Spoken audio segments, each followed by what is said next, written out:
Good morning, everybody, both to the online viewers as well as the students present here. This is the final day of the first season of semester 1 presentations. And let me just share the screen.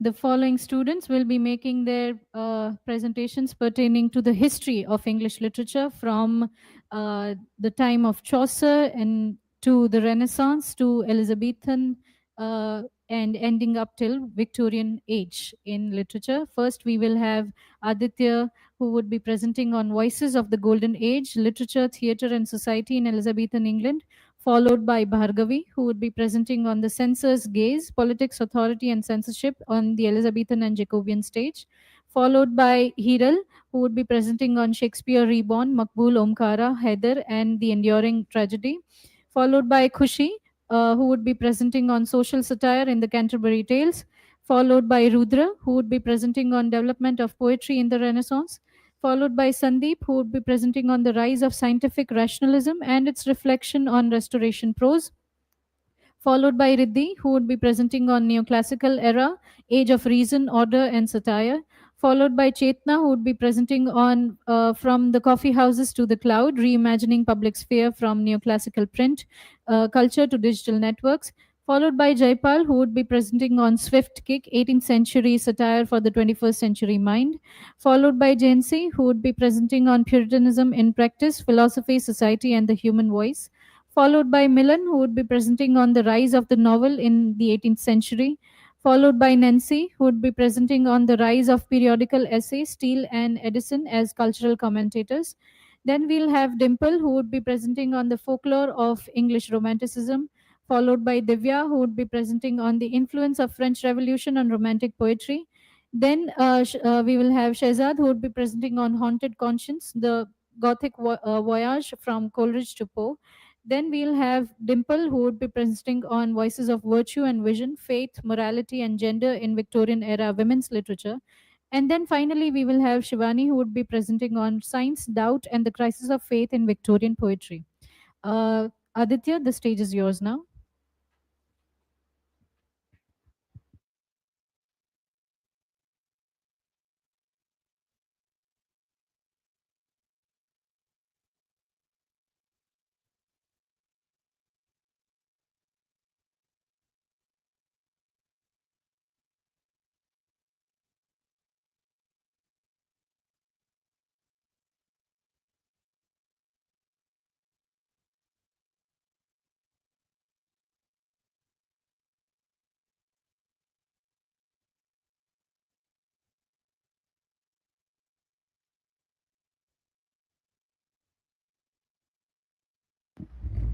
Hello. Hello everyone, good morning. My name is ADITYARAJSINH Gohel, and today I will present on the fifth day of our presentation. Today, my topic is Voices of the Golden Age, Literature, Theatre, and the Society in the Elizabethan England. So, here is my academic details and the presentation details. And this is the table of content which I will present today. This is my research question that how did the social, religion, and the culture dynamics of Elizabethan England influence the development of English literature and drama, particularly in the shaping moral and national identity? My hypothesis is the Elizabethan age combination of humanist learning, religious tolerance, and political stability encourage a creative explosion in literature and drama, allowing writers to express moral, social, and national concerns in new and lasting artistic forms. Here is the introduction of the Elizabethan age. That Elizabethan period marks as a golden age in English culture, literature, and theatre under Queen Elizabeth I. It witnessed the rise of great writers like Shakespeare, Marlowe, and the Spencer, who shaped English identity. The period combined Renaissance learning, humanism, and the national pride in language and art. Scholars view it as a turning point where England's culture uh, confidence flourished. This presentation explores its literature, drama, religion, and the social practices using major scholarly studies. Historical and cultural context that Queen Elizabeth First, Rhine brought political stability after years of religious turmoil under Henry VIII and Mary the First. England became the Protestant nation, but maintained outward tolerance for some Catholic practices. The rise of explosion, trade, and the colonialism expanded nation wealth and curiosity. By rise of the wealth and the religious practices, because of that, they have developed their literature, and it's become a golden age of English literature. Overview of the period, the article study of English Elizabethan period empathize shift from medieval to the modern literary form. The university wits develop drama that focuses on the real characters and human emotions rather than the religious allegory.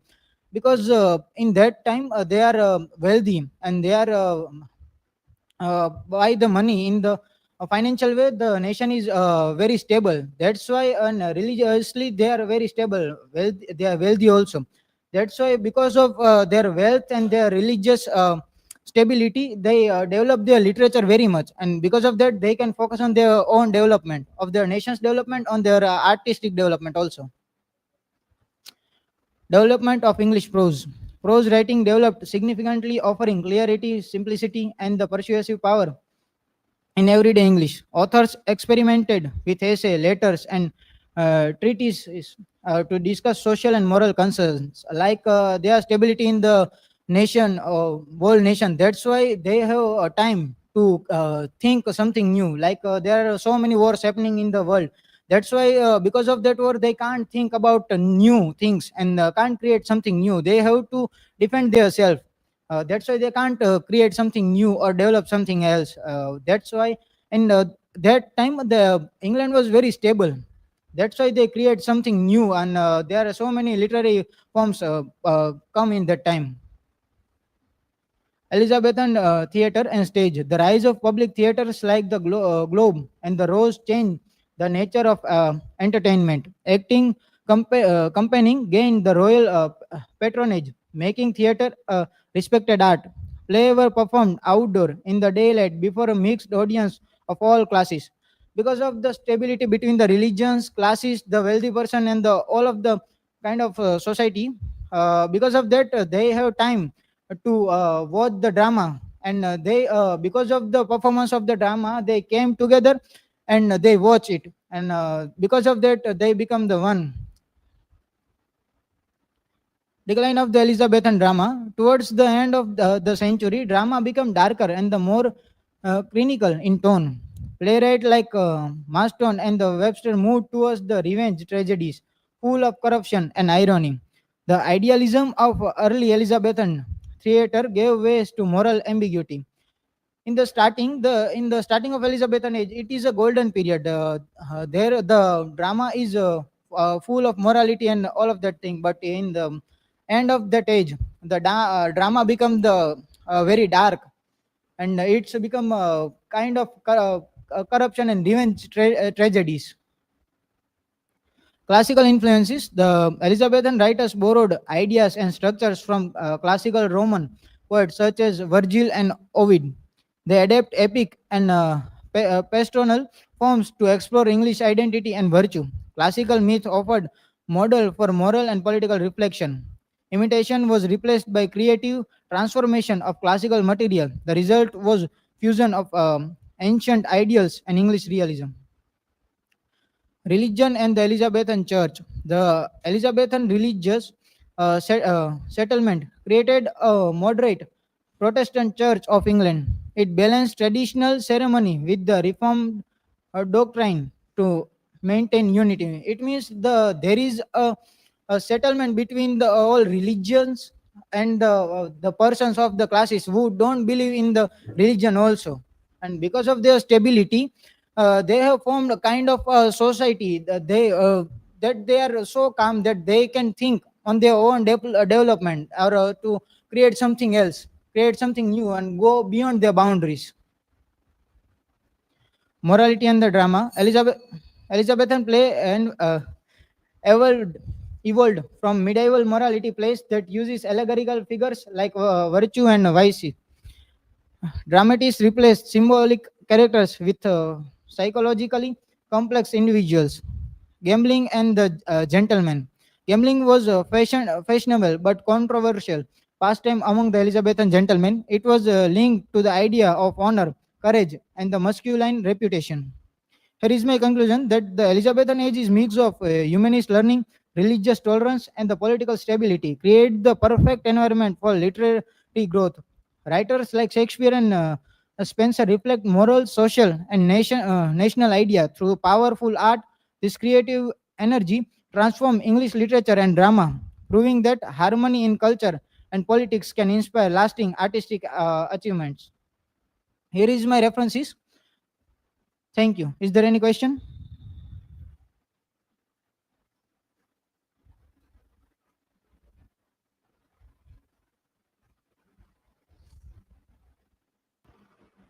Aditya, my question is, what role did religion play in Elizabethan society? So, the Elizabethan religion settlement promoted moderate Protestantism and limited tolerance.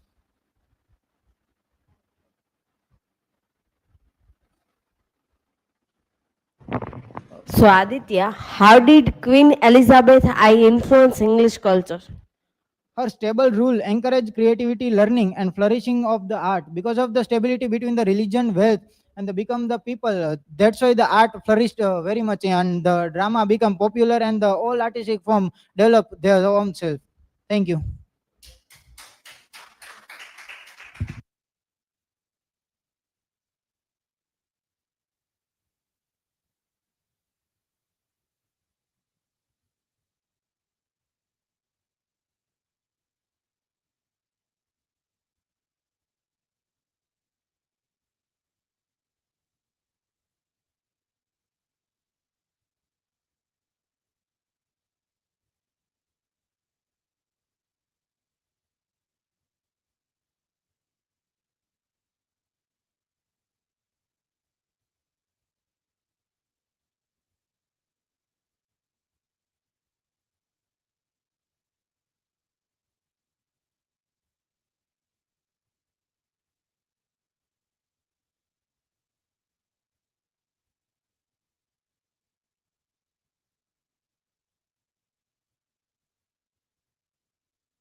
Authority and censorship on the Elizabethan and Jacobean stage.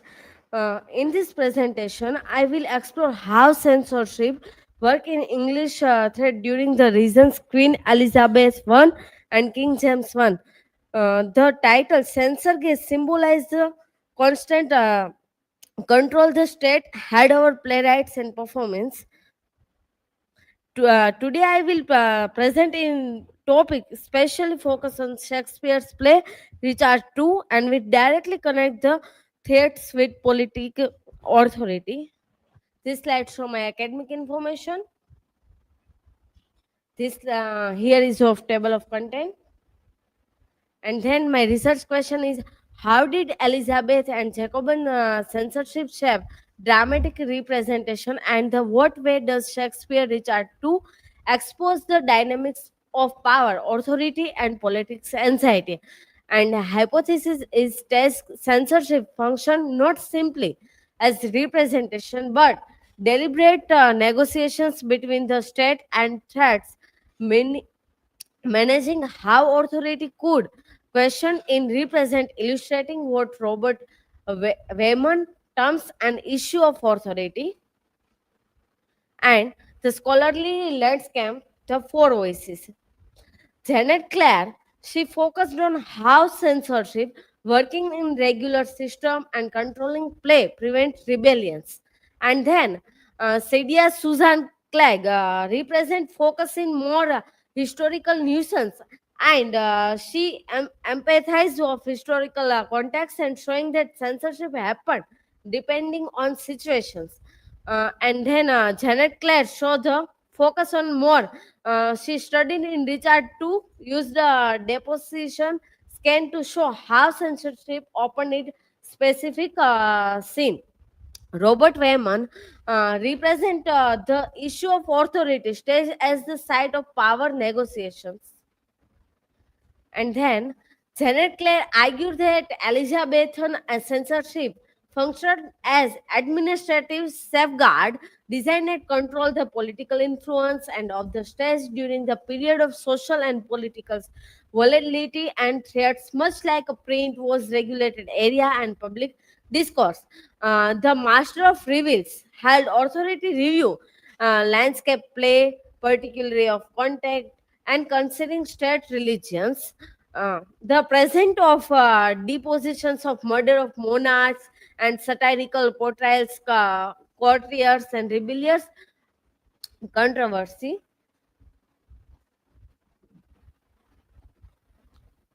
Sorry. Theoretical space and censorship. The centralized, elevated stage of representing official authority, hierarchy, order, and platea represent the interactive open space enabling popular critique and subversive comedy. The platea exposed authority as construct directly challenging in locus, and censorship was not merely political but knowledge based, controlled how truth and subversion Claudine performed. Example Henry. Falstaff move around the stage using the humor and challenge the royal authority. This show exactly kind of distributions and censorship tried to control. Recharge 2, a case study in censorship. The plot represent a dramatize of depositions and murder of a divinely untried kings, directly staging of a forbidden politics act, echoes Elizabeth England's profound of anxiety over successions and rebellion, making the play feel dangerously contemporary. The direct action, the key depositions can act for scene 1 was surprised in quarters published during the Elizabeth lifetime and provoking preemptive state control. Then, Clary focused in institutional control. This is a scholarly view of Clash and Clare. Censorship under Elizabeth I. I was active and organized. The 1608 quarter restored the recharge to and deposition scene. This show this scene had been removed earlier for political response, and no additions before 1608 include the Richard's speech. This deliberate omissions protect royal authority, and Clash represent argue censorship was reactive rather than systematic, a response to specific political context rather than a continuous machinic control. The censorship recharge too by the 61 Essex rebellion, not effort constantly beforehand. The scan of anxiety, the deposition scene, the play showed king's human, not divine. The main idea of royal authority, it always questioning the authority. It highlight king's weakness, mixing of scared and role of ordinary human trance. The story reflects the fears of an old and hireless queen, making the play risky and mirror of real life warriors. The direct censorship record from the Master of Revels show the scene was never approved and performance showing the state blocked evidence. Reports from the time of say play straight discounted, showing the scene affected in political feelings. And then negotiating authority, the stage of politic tax. The thrones of shown as just a performance, weakening its divine power to audience space of the leads people interact and giving them influence over in political meaning.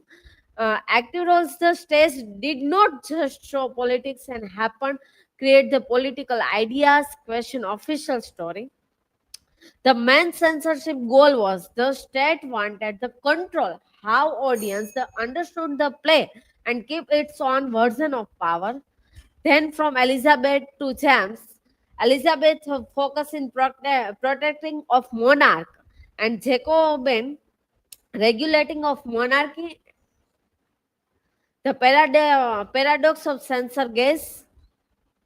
Every act the censorship search of Richard to the Isles of Dogs transport the stage of subversive spectacles of silence, and where what was the omitted become the politically charged. Then conclusion, Janet Clare argued that Elizabeth's censorship functional is institutional, ideological, and the Clare clash the representative of reactive and event driven. Uh, and then this is my learning outcome. This slide of my reference which I one used. Thank you. If you have any question, you can ask me.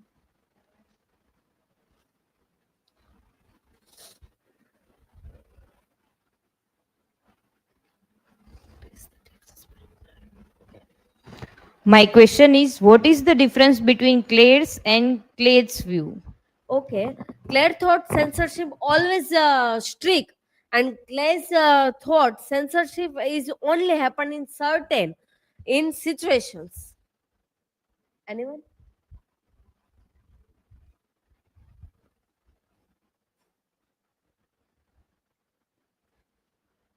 Hello. Hello, Bhargavi. So, how did censorship work in the Elizabethan theatre? Okay, it stopped from showing the anything that could upset the king or government. Thank you. This is from my side.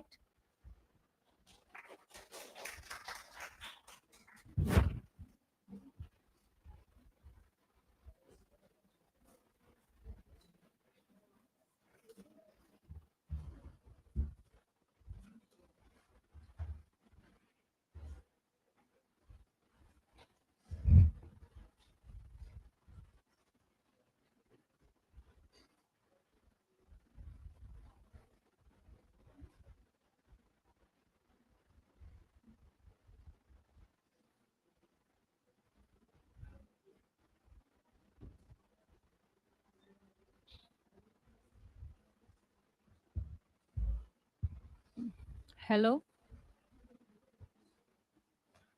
Hello. Good morning. My name is HIRALBA JADEJA. Today my topic is Shakespeare. Shakespeare Reborn, Maqbool, Omkara, Haider, and the Enduring Tragedy. This is my academic information. This is table of content. My research question is that how does the adaptation of Shakespeare tragedies in Indian cinema, specifically through two works of Vishal Bhardwaj, successfully bridge linguistic and cultural gaps while retaining the original play's universal themes of power, conflict, and human emotion? Vishal Bhardwaj's cinematic adaptation are successful precisely because they utilize the localized social, political, and cultural milieu of Indian. For example, the Mumbai underworld in Maqbool and the Kashmir conflict in Haider, to ground the universal human conflict inherent in the tragedies, effectively translating the linguistic medium into a visually compelling and contextually relevant experience for the Indian audiences. This is my introduction. Shakespeare plays address universal themes such as ambitions, jealousy, and power, making them relevant across time and culture. In Indian cinema, Vishal Bhardwaj reimagines this tragedy through socio-political context in Maqbool, Omkara, and Haider. His adaptation highlights how Shakespeare's dramatic essence resonates within Indian realities while retaining global significance. Shakespeare enduring legacy, universal appeal. Shakespeare's vision of life dealing with the themes of jealousy, ambitions, and power is universally applicable, allowing his works to transcend barriers of time and culture. A long history, the adaptation of Shakespeare plays into Indian cinema and theatre is a tradition as old as Indian cinema itself. The author approaches contemporary Indian filmmakers, notably Vishal Bhardwaj, have rejuvenated Shakespeare's artistic soul by giving the works an Indian author touch. focus. The cinematic strategies used the localized Shakespeare court tragedies for the Indian audiences, focusing on the celebrated trilogy by Vishal Bhardwaj. Vishal Bhardwaj, the man who Indianized the bard. Bhardwaj is celebrated for rejuvenating Shakespeare's artistic soul by touching in with their author. Bhardwaj method, localization, moves the setting away from generalized location to specific regional context like Kashmir, rural Uttar Pradesh, and Mumbai underworld. Music and dialogue. As a renowned composer, Bhardwaj uses music not just as entertainment but as a crucial narrative tool to express inner turmoil and atmosphere. Political relevance, unlike simple remakes, his adaptation used the Shakespearean framework to comment on contemporary Indian socio-political issue, adding depth and urgency. The challenge of adaptation, linguistic and cultural translation. Adaptation involves more than simply changing the language. It requires transforming the cultural codes and historical context, overcoming the gaps. Visual medium. The process involves translating linguistic medium into a visual medium. The Indian Melu success lies in situating the original conflict into specific Indian socio political and cultural setting to make it relatable and contemporary. Example of Vishal Bhardwaj trilogy.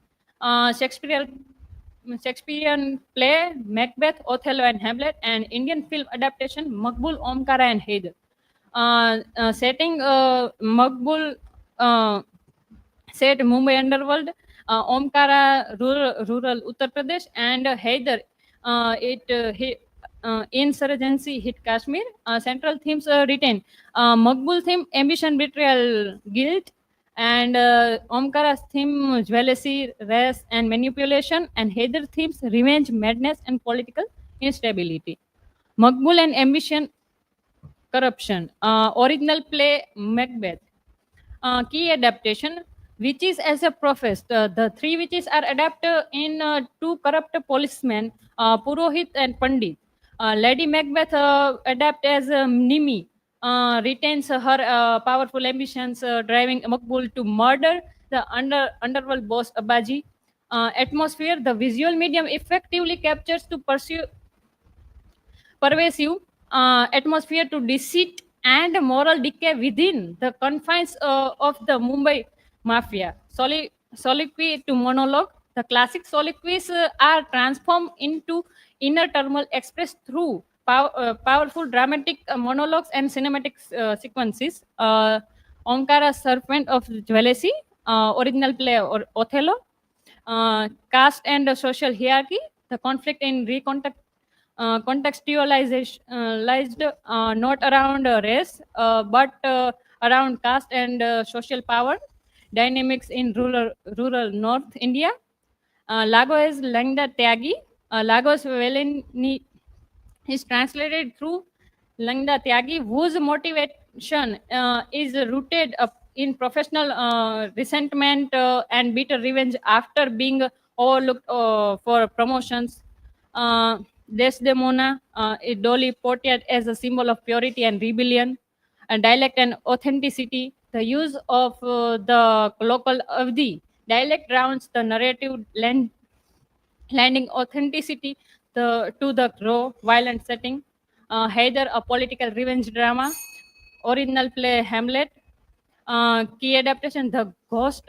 Haider's father appearance is handled through the mysteries, appearance of a long lost uncle, and later the ghost-like presence of the father's associated setting as a character in Kashmir. Madness and sanity. Haider's madness is a dialect response to and reflection the actual trauma and chaos engulfing the rain. Thematic translation. Themes are power, authority, fate, prophecy, and language words and tragedy conflict, and Shakespearean context and Indian cinematic translation. Conclusion. Vishal Bhardwaj's Shakespearean trilogy confirms the hypothesis that successful cinematic adaptation hinges on deep cultural and political recontextualization rather than a literal translation. By situating universal human flaws like ambition, jealousy, and the desire for revenge within a specific Indian values, such as Kashmir conflict in Haider or the caste dynamics of rural UP in Omkara. Learning outcomes. This is my references. Thank you so much. If you any question, please ask me.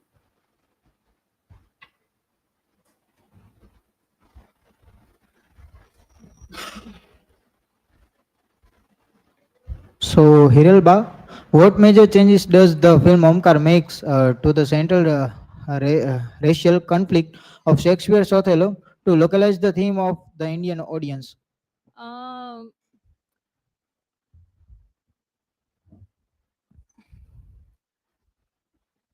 the conflict is recontextualized from one based on the race to the based on caste and social power dynamics in rural North India. And anyone?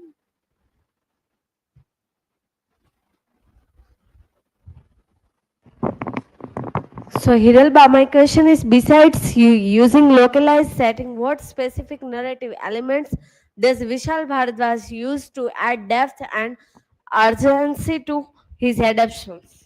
Bhardwaj uses the Shakespearean framework to comments on contemporary Indian socio-political issues. Thank you so much. This is for my side.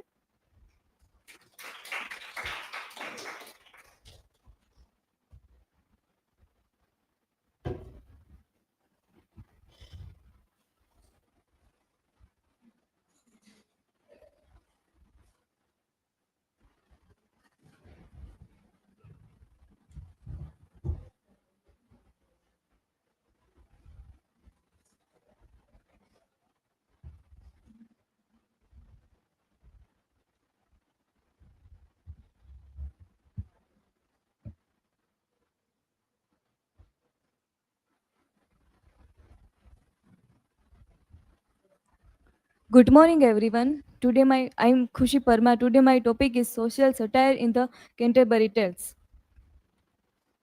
Here my academic information, then table of content, then research question is how does Geoffrey Chaucer use social satire in the Canterbury Tales to expose the moral corruption and class hypocrisy of 14th century English society?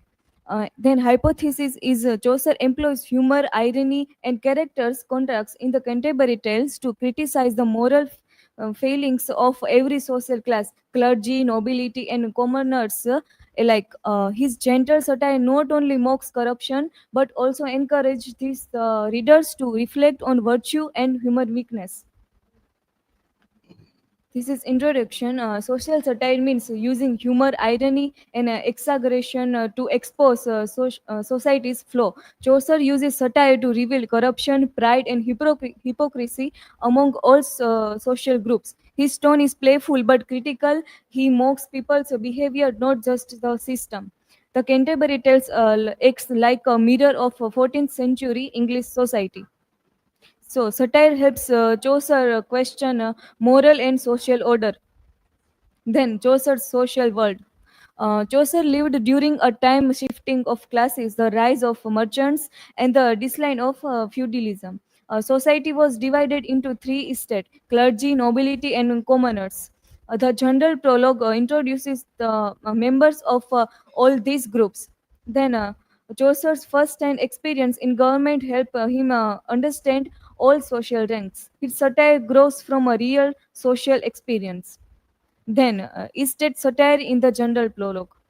The general prologue is an example of estate satire. It critiques how people fail in their social roles. Chaucer leads a pilgrim for every rank to show the variety of human behavior.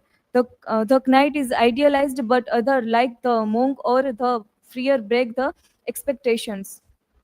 Together, they show satire as a both moral and political critique. Then, satire of the clergy. Many religious pilgrims are corrupt. They misuse their holy roles for money and pleasure. The fleer using confession for profit and flatters the rich. This tale shows how church officers fall into the same sins they condemn. Then satire of the nobility and geniality. The noble class is not idealized. Their pride and self-interest are mocked. So Chaucer's humor exposes the Franklins' wish to appear richer and more cultured. Then satire of middle class and merchants.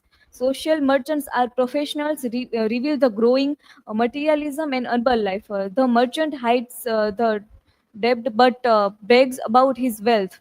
The clerk, through poor, values knowledge more than positions. Through such a contrast, Chaucer praises more moral worth over money. Then Chaucer's use of irony and discourse. Chaucer rarely comments directly. He lets character expose themselves. His humor is both light and revealing, show how people contradict themselves. Irony helps him to criticize without harshness. Then Freer's tale, a case study. In the Freer's tale, a corrupt summoner makes a pact with the devil. The story turns moral lesson into entertainment. It mocks religious corruption while still fitting a comic style. Chaucer's genius lies in mixing laughter with ethical warning. Then, limits and ambiguities of Chaucer's satire. Chaucer's satire is often mild, not cruel. He laughs at human weakness rather than attacking individuals. Uh, Chaucer sometimes sympathizes with flawed people. His satire encourages understanding, not punishment. Then conclusion. Chaucer's contemporary tales uses social satire to expose hypocrisy, greed, and pride in every class. From clergy to merchant, he relieves that moral flaws are universal. Humor and irony make criticism acceptable yet through provoking. Chaucer's work still reminds us that human weakness crosses all ranks. This is my learning outcome.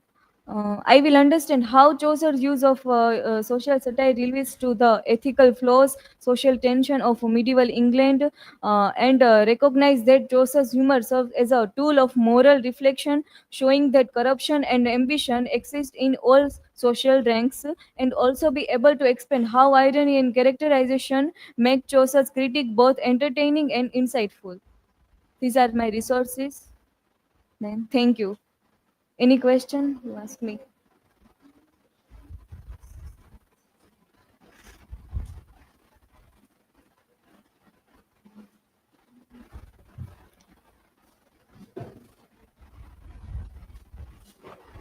Hello, Khushi. My question is that what is the main idea of social satire in Chaucer's The Canterbury Tales? So, Chaucer uses humor to show weakness and corruption to medieval English society.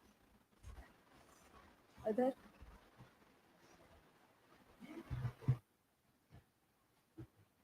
My question is, why is the Canterbury Tales called a social picture? It shows people from every class, like rich, poor, and clergy. So, we can say it's a full picture of medieval English society. So, thank you. This is from my side.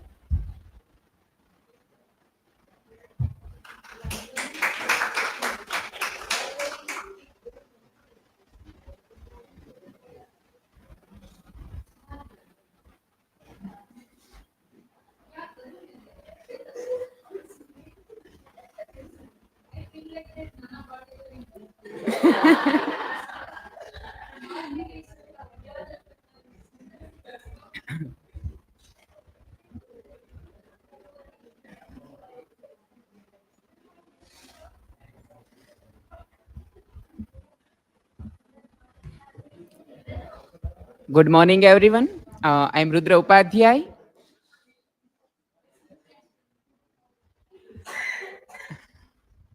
Today, we have presentation on the paper, The History of English Literature.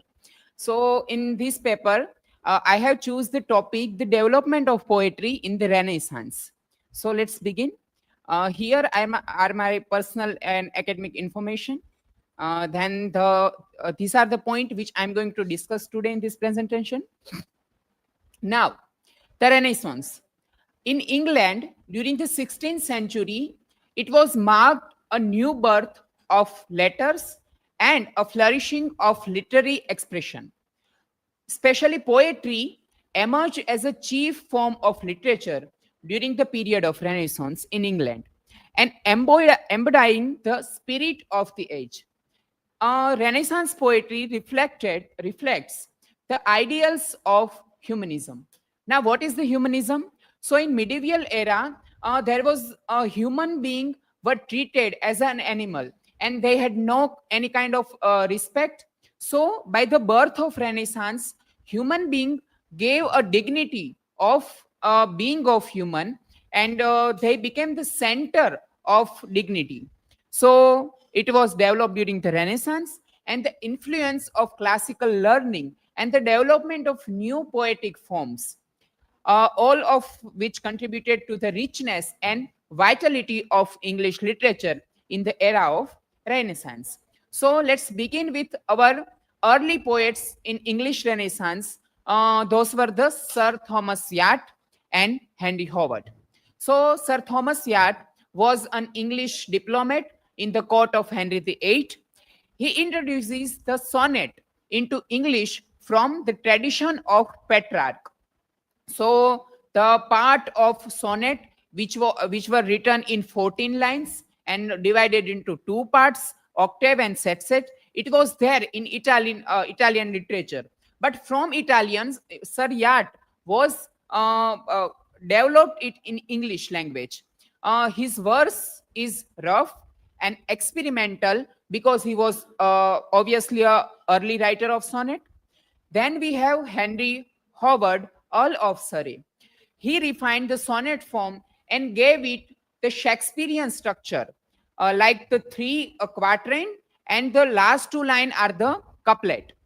He introduced blank verse, which were after used by Elizabethan dramatists and university wits to written with using iambic pentameter and without using rhyme scheme.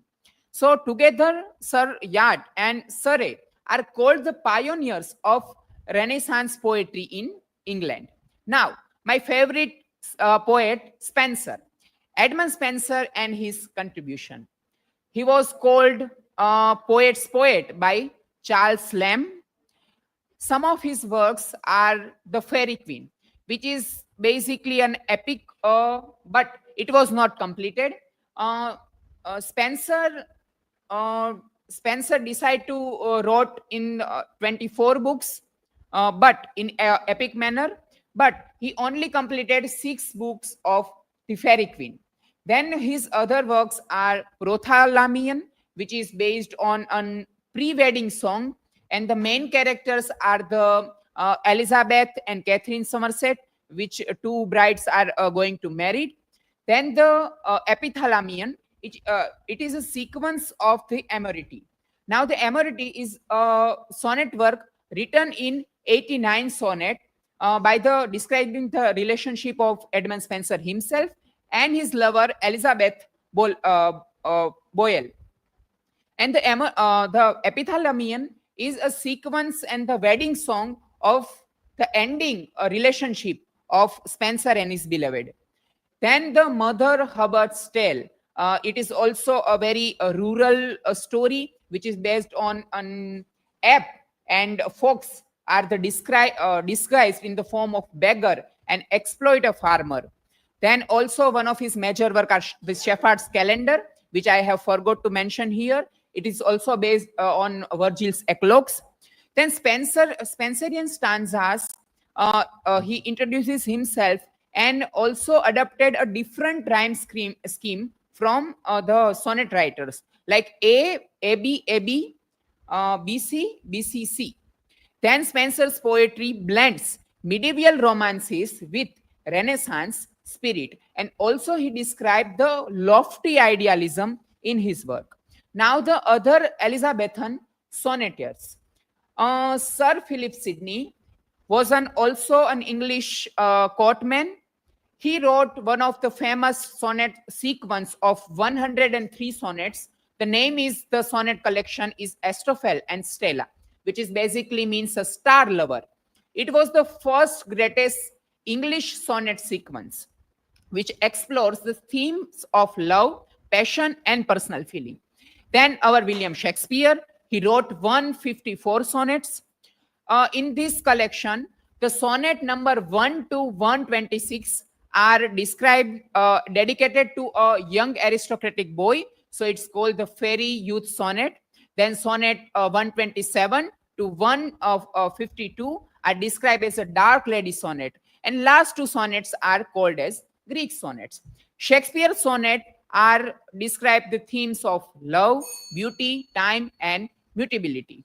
And we have also some other sonnet writers are Daniel Michael Drayton, Constable Thomas Lodge, etc. Then we have some features of Renaissance poetry. Now, these 5 features, the all Renaissance poetry explores, which are humanism, which I have already talked. Then the classical influence of Greek mythology, Roman mythology, and the references of Italian literature. Then the new forms developed during this time, like sonnet, Spenserian stanzas, and blank verse. Then the spirits of nationalism, because obviously the golden age of the ruling reign of Queen Elizabeth I and her greatness. So English became the center of nationalism. Then the allegory and idealism, especially in Spencer's work, showing the moral and political ideals.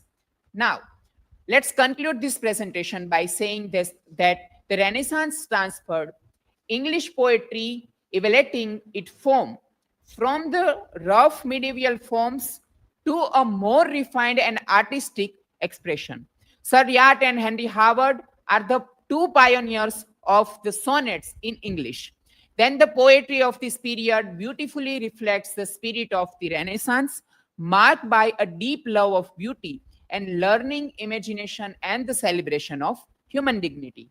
So this is my learning outcome, that what I have learned from by studying the Renaissance poetry, that it was reflect the cultural, intellectual, and artistic values of Renaissance poetry and the human spirit. These two are my references which I have taken from for this presentation. Okay, now anyone would like to ask questions, so they are free to ask.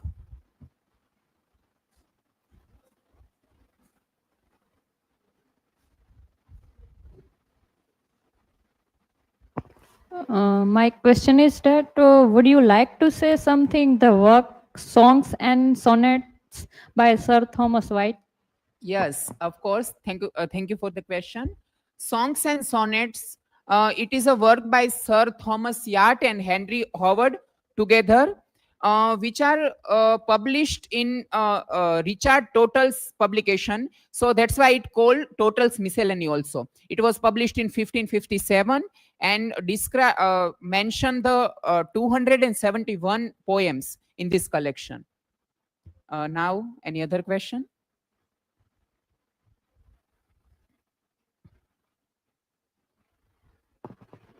So, according to you, Rudra, which Renaissance poet contribute his best in developing poetry in the Renaissance? Here I would like to be biased because Spencer is my one of favorite poet, and he wrote so many kind of different kind of genre in poetry itself. So Spencer, I think it is the most contributed poet who contribute in Renaissance poetry. Thank you. This is from my side.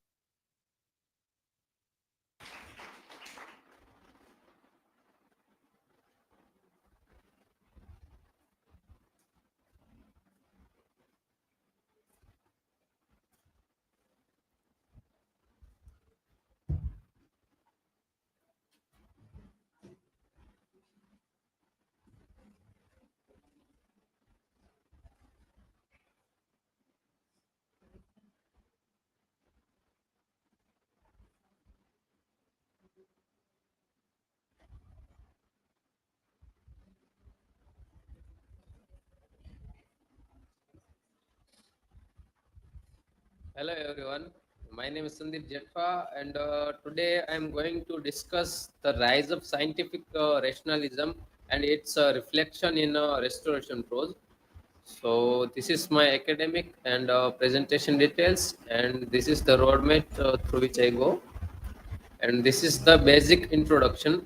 The Restoration Age, 1660 onwards, marked a new era of intellectual curiosity and scientific exploration in England. The rise of scientific rationalism transformed not only philosophy and natural science, but also the style and prose of English prose. Writers like Francis Bacon, Thomas Hobbes, and Thomas Pratt reflected this changing mindset by promoting reason, observation, and clarity over the ornate and emotional expression of earlier ages. So, this is the research question. How did the rise of scientific rationalism during the Restoration period influence the style, structure, and purpose of English prose, particularly in the works of Francis Bacon, Thomas Hobbes, and Thomas Pratt? And this is the hypothesis. It is hypothesized that the emergence of scientific rationalism introduced a new intellectual discipline in English prose, replacing ornate rhetoric with a plain, precise, and logical style. This transformation reflected the values of empirical observation, methodical reasoning, and clarity of expression, making prose an instrument of knowledge and discovery rather than persuasion or ornamentation. And this is the intellectual background and historical context. The 17th century witnessed major advances in natural philosophy, astronomy, and anatomy, and instrument development. There was a growing distrust of ancient authorities and appetite of observation, experiment, and new methods. The founding of the Royal Society in 1660 institutionalized scientific inquiry and shaped a new model for knowledge and dissemination. Here is speakers note emphasizing the shift from scholastic authority to experimental observation and intellectual climate for purpose change. Here is Bacon's method, purpose, and prose. Francis Bacon championed a new inductive method, begin with a particular observation, ascend to general exams. He rejected reliance on received syllogisms and urged a systematic gathering of data. His prose reflect his method, aphoristic, chemistic, and subdivide pragmatic rather than ornamental. Uh, and Bacon's influence on prose style emphasizes on a plain style, short paragraphs, numbered lists, tables, subdivisions, all adding clarity and replicability. He merged logic, rhetoric, and memory as an aid to discovery. Bacon's rhetorical innovation made style as a tool for science plausible. And this is Hobbes' mechanistic philosophy and prose.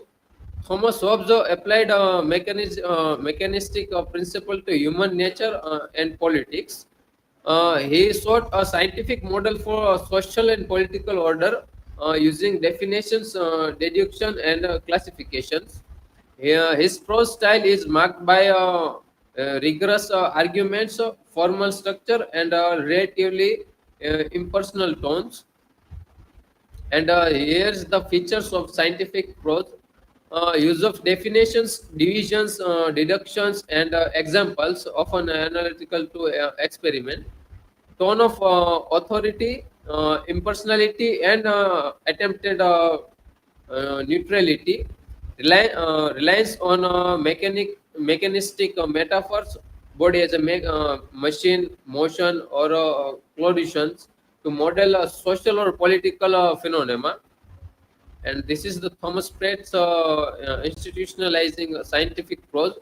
Thomas Pratt, History of the Royal Society, 1667, articulates a style program for scientific reporting, clarity, brevity, and avoidance of rhetorical excess, reliance on observation.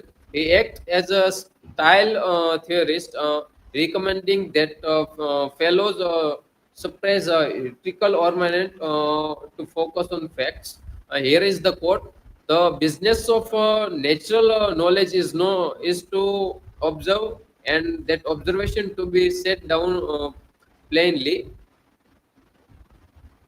And here is the comparative study, we can say. Bacon's we must begin with particulars and thence proceed to the most general. And here is the analysis what he would try to say. Second, sequent syntax focused on method, absence of a rhetorical flourish, and this is Hobbes what he said. Nature hath made men so equal in the faculties of body and mind, and this is the analysis analyzed by general claims, mechanistic assumption, and unadorned diction, and this is spreads history of a royal society, that observation to be set down plainly, and this is the analyze, directness, normative style advise, and minimalize, and this is the broader effect in restoration prose. Scientific vocabulary permits essay, letters, and natural histories and journals. And the new prose model influenced journalism, memories, and even sermonizing the show your proof tone. Writers borrowed experimental styles to increase rhetorical credibility, and this is the counter arguments and complexities. Not all prose become uniformly plain. Poetry, country writing, and prologues style retained on historical flourish. And this is the conclusion. The scientific temperament introduced a significant shift in prose, greater clarity, methodical structure, evidential orientation, and Bacon's method, Hobbes' mechanistic modeling, and Spread's institutional style together formed a lineage of influence, theory, application, and institutionalization. And this is my learning outcome. Understand how the rise of scientific rationalism reshaped literary thought and prose style during the Restoration period, and identify the key contribution of Francis Bacon, Thomas Hobbes, and Thomas Pratt in promoting clarity, logic, and empirical reason in prose. And here are my resources. Thank you. If you guys have any question.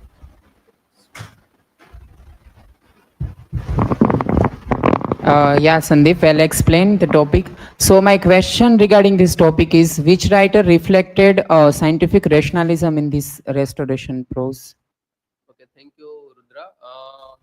Writers like Francis Bacon, Thomas Hobbes, and Thomas Pratt are uh, uh, reflected scientific rationalism in restoration prose.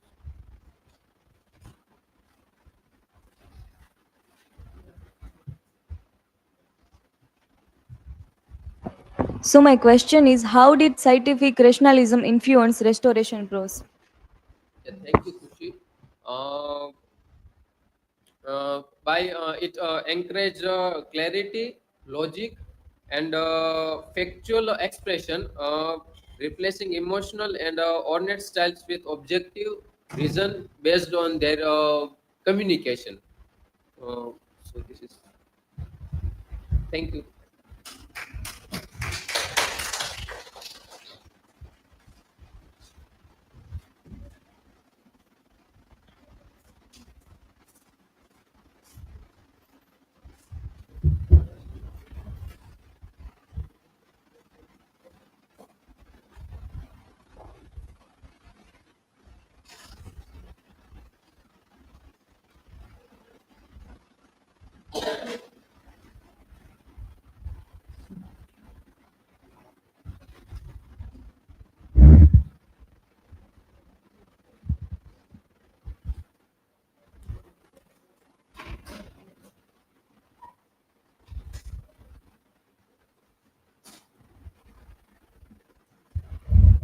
So, good morning, everyone.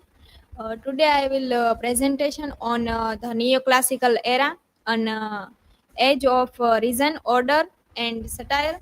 This time period in 1660 and to 1798. This age, literary era marked by rational thoughts, structured art, and sharp social satire. And next, this is my academic detail. And then this is my research question.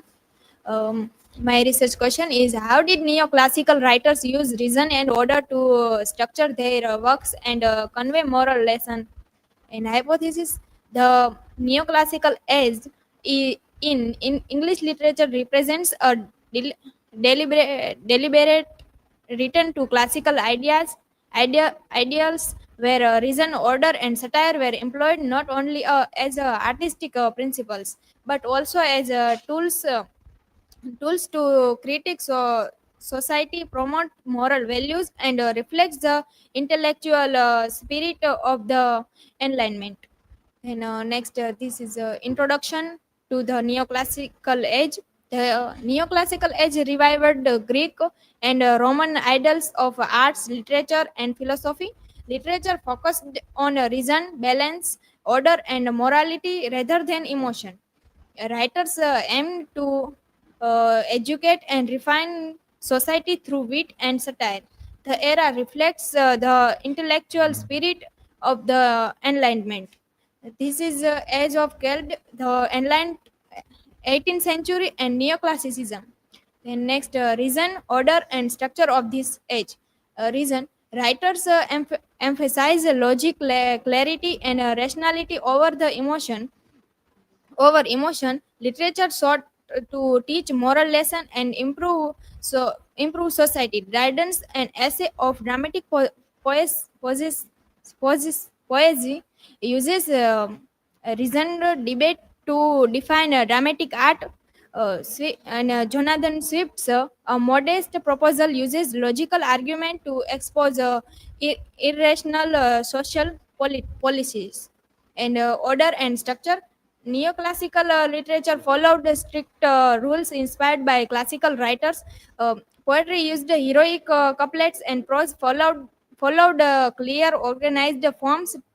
Uh, Alexander Pope's essay on criticism advocates balance, decorum, and harmony in writing. Works were methodized, art precious, and controlled in form and meaning. Then next, neoclassicism. John Johnson redefines neoclassicism as more than imitations of ancient models. It is a critical spirit guided by reason and order.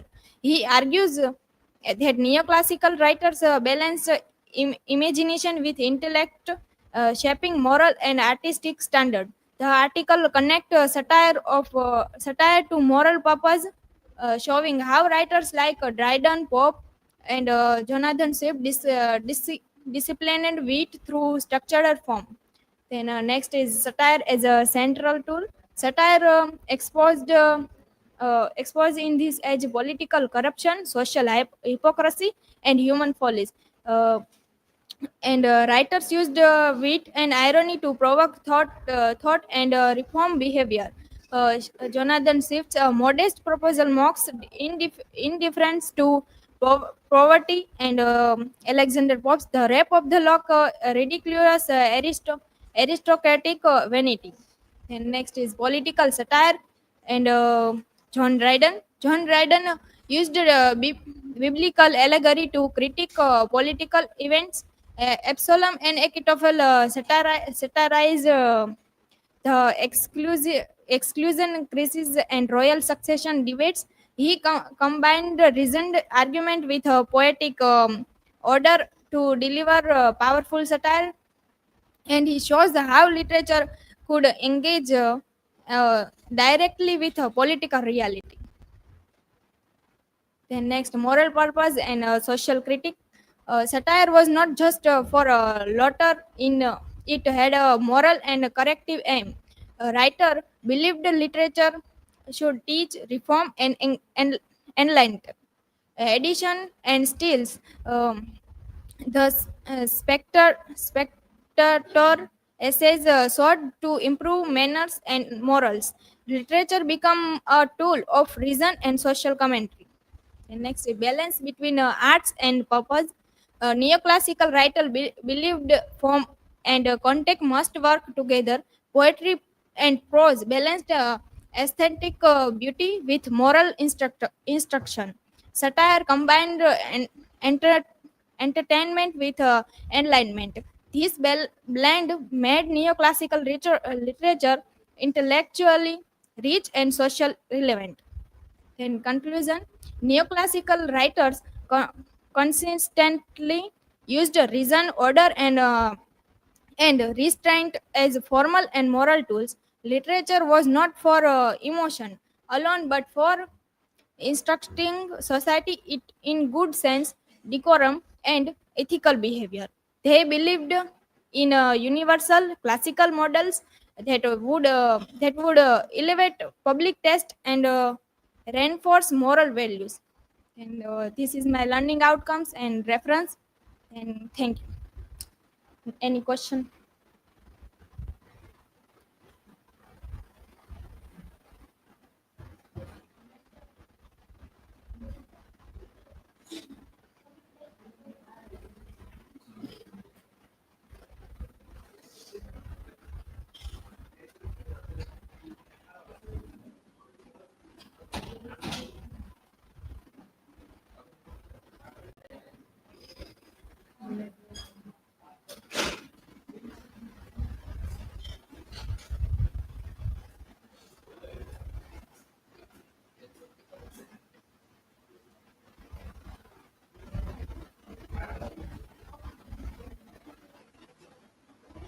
Hello.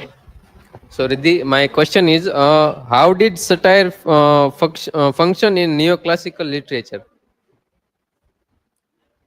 So, satire exposed the social hypocrisy and human follies using wit and irony. Works like Swift's Modest Proposal and Alexander Pope's The Rape of the Lock educated and entertain readers while teaching moral lessons. And thank you.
Hello everyone, myself BHALIYA. Today I'm talking. Today I'm going to talk about the from the coffee houses to the cloud, reimagining the public sphere from neoclassical print culture to the digital networks. This is my academic information as well as presentation information here, table of contents, and my research question is, how has the public sphere evolved from the structural rationalism of the neoclassical coffee houses and the print culture to the dynamic digital meditations networks of the 21st century? And what does these transformations reveal about the access, discourses, and the ethical responsibility in the civic communications? hypothesis is the evolutions of the public sphere from the neoclassical coffee houses and print culture to the modern digital network demonstrate that the while technology has expanded access and participations, the quality and the integrity of the civic discourses continue to depend on the ethical governance, inclusivity, and the informed engagement. Introduction. Late 17th to 18th century emphasized the reason, order, civic virtue, and the ethical discourses. It is the age of enlightenment and the reason. Coffee houses. The rise of the coffee houses, the center for the debate on politics, commerce, literature, and the civic life, reflecting structured and the rational discussion. Print culture also rise with the coffee houses culture that the pamphlets, journals, and the newspapers extended discourses, preserving knowledge and the posterity informed civic engagement. Participation was limited, reflecting the gender and the class hierarchy because of the class hierarchies and the gender conflict, because women are not participating in these debates. Internet, social media, and the cloud networks enable global real-time discussions and the new formats of the civic engagement. In the 21st century, now it will shift from coffee houses to the digital platforms. In the digital platforms, what we are as a get the opportunities that collaborations, collective problem solving, and the historically excluded voice gaining and the platforms. Here is the conceptual framework that the understanding the public sphere in the neoclassical context, where the public sphere is the domain where citizens engage in the rational critical debates, independence of the state and the private influence to the influence society and the policy. So there is a German philosopher that the Jürgen Habermas, in his work The Transformations of the Public Sphere, which is published in the 1962, he introduced the public sphere in his work. In the neoclassical age, late 17th to the 18th century, this debate reflected societal ideas of the reason, order, decorum, and the civic virtue. How transparency that the debates are observed in documentations that who talked about in which topic. Rational arguments aligned with the neoclassical emphasis on logic and the moral reasoning. When it's talk about the debates, so it must be in the rational. Knowledge circulations that ideas spread through structure media, fostering informed civil engagement.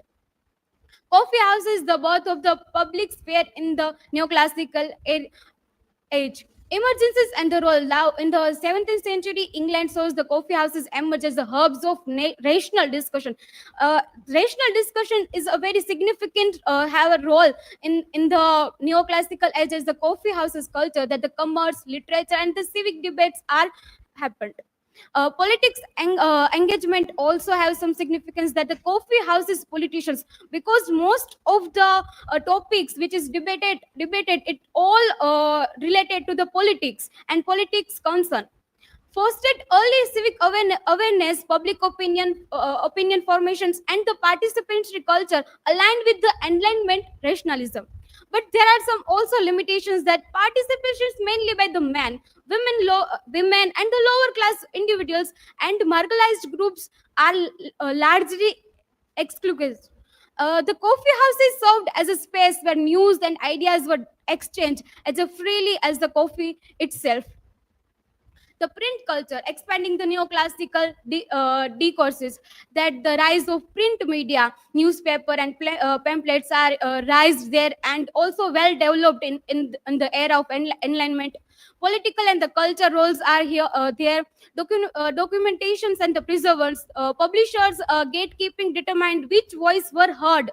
Literacy barriers limited access. Now the newspapers became the lens through which the public witnessed debate previously confident to the coffee houses. They have freedom to make their point and put their points that how they are thinking about the ruling authority.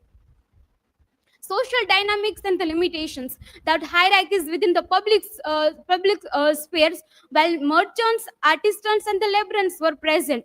Their influence shaping debates was the minimal, reflecting Andrew's social hierarchies that impact and the legacy. How these historical limitations inform modern discussions on the access, equality, and the inclusions in the public sphere, reminding us that the participation is not automatically universal. Transitions to the digital sphere that emerges of the digital network. Now, the late 20th century internet enabled global intensive discourses, allowing new form of public engagement beyond geographical limitations. Forums, mailing lists, and the early website replaced the functions of coffee houses at the global scale. Now, opportunities that digital networks allow the formations of the communities united by the shared interested and the promoting collaborations, information sharing, and the collective problem solving. And also, there are some challenges like the creating potential for the misinformations or the inclusions. Role as the digital hubs. Universities foster public intellectuals by the offering online lectures, MOOCs, blogs, and the webinars enable the scholars to reach global and audiences. How ethical guidance and the literacy that the university plays a circular role in the promoting digital literacy, critical thinking, and the ethical engagement within the online public sphere.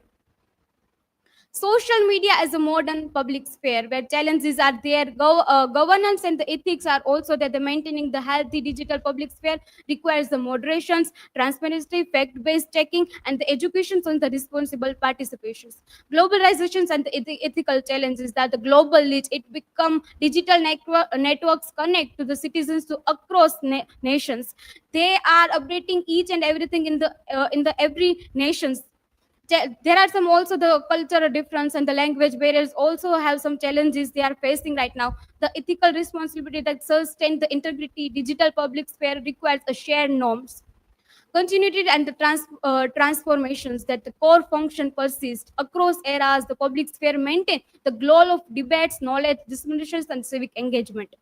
Critical reflections. How historical public sphere had limited participation and the elite dominance, while modern digital sphere offered broader access but faced challenges like the algorithmic influence and the misinformations. When we see that the lesson for the future, that we are understanding like historical limitations informs the design of equitable, inclusive, and the ethically governance to digital public sphere. Historical foundation that coffee houses and the print culture established the norms for the participatory discourses and the civic engagement. Digital public sphere like the modern digital network extend participations globally but introduce ethical and the structure challenges. So here is my learning outcome that I discover while digital networks democratizes the participation, they also reproduce older hierarchies of the access and influence through algorithms, data control, and the unequal representations. And I learned that the how historical insight with the contemporary challenges developing a deeper awareness of how technology, culture, and the power interact to the shape of public discussion. So here are some references which I have used during making this presentations or research, and thank you. If anyone have any questions, so please ask.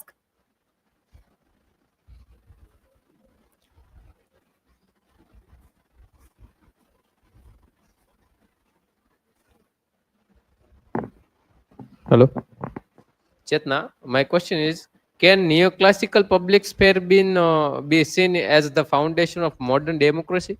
Yes, neoclassical public sphere have been as a foundation of a modern democracy because it is a first time when the public are openly discuss about politicians concerns, and as well as they are putting their point of view that how the ruling parties have the tendency of how they are treating and how the norms are become.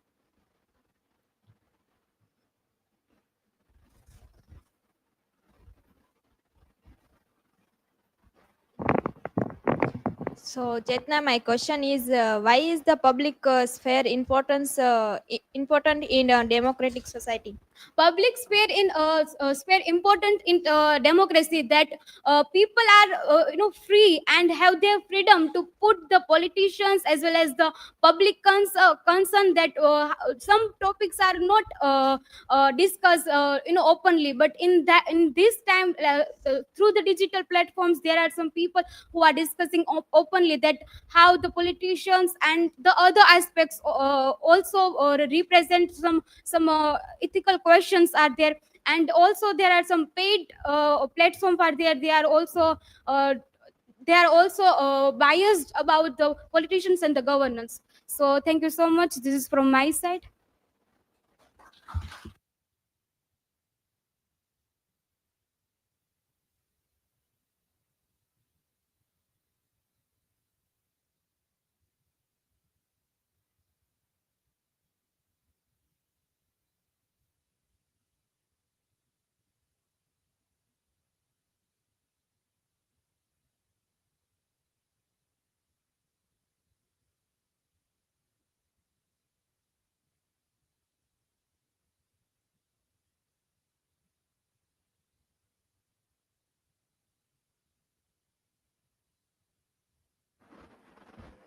Good morning, everybody. I am Gohel Jaypal. My presentation topic name is Swift Kick, 18th century satire for the 21st century mid. There is my presentation information and academic information, the table of content, and research question and hypothesis. My research question is, how does Jonathan Swift use satirical representation, critics, 18th century technological arrogance and political fictionalism, and what extent does this methodology remain effective and exposing, reflecting mid 21st century hubris and tribalism? My hypothesis Swift relay Swift reliance of the unpredictable narrator offer timeless frameworks on critics. The paper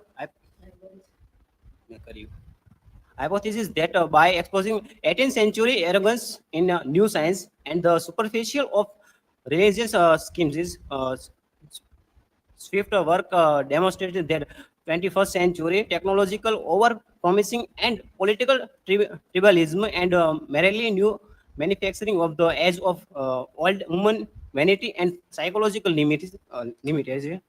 My first topic name is satirical of as all as 18th century master Jonathan Swift attacked society, weakness, and stupidity of mankind. Early work include a Tale of Tug and the Battle of Book. He used a sharp with ridicule in targets, contemporary relevance. His critic restaurant today amid political divides and technological arrogance. The second, then satirical marks, impressional and critics. Swift use personation fiction postulate of create spokespersons. Narrative likes Gulliver travels. Swift say and think many things that I could not venture on the many own persons.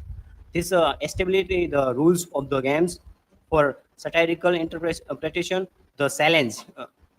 Readers must characterize narrator flows from Swift views, comparative relevance. The marks is vital for critical modern subject narrator and based on commentators. Then war of new science and technological hubris. Swift launched a significant attack on pursuits organs of new science and the royal science in 3 books, Gulliver's Travel and others. Philosophers were criticized for depreciation percepts with gross arrogance and the knowledge of antiquity and favor of obsession imperative projects. Then the comparisons of public's economic shift times and demo what have we done when advancement failed to result in diminution of the Ministry of Lives.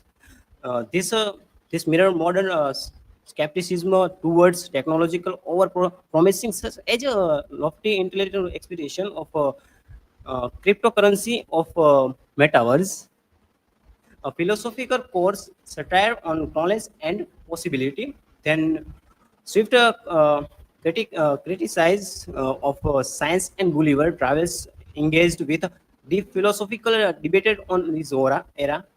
Uh, his satirized a new theory of epistemology and perceptions. This include Locke's doctrine of the unclonability of real essences, where direct knowledge of underlining included the cut off and the comparison relevance. These critics resonated with post-truth society and modern debates over the limits of empirical data, scientific modelings, and centrality of the knowledge in the digital age. And then satirical faith and fiction nihilism, a tale of two survey as a complex religions, allegory, primary satires, religions, schemes, and hypocrisy. The three brothers, Peter, Jack, and Martin, numerous divisions from the Gospel's simple garments. Swift specially guards the pursuits of trivial, superficial differences such as excessive ornamentations of the court, contemporary relevance.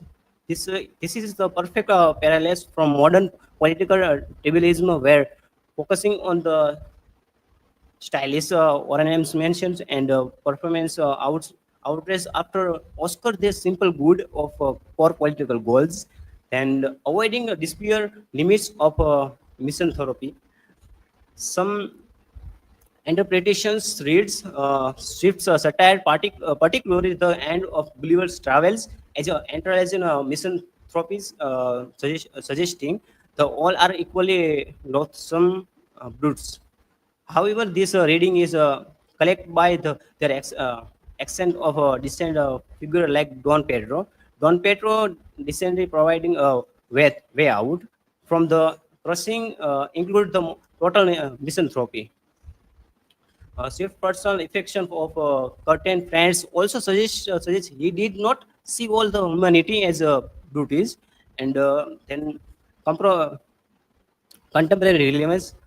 In age of high anxiety of irony, Don Pedro reflect the essential moral compass and possibility of the finding good individual that prevent wholesale risk of the society.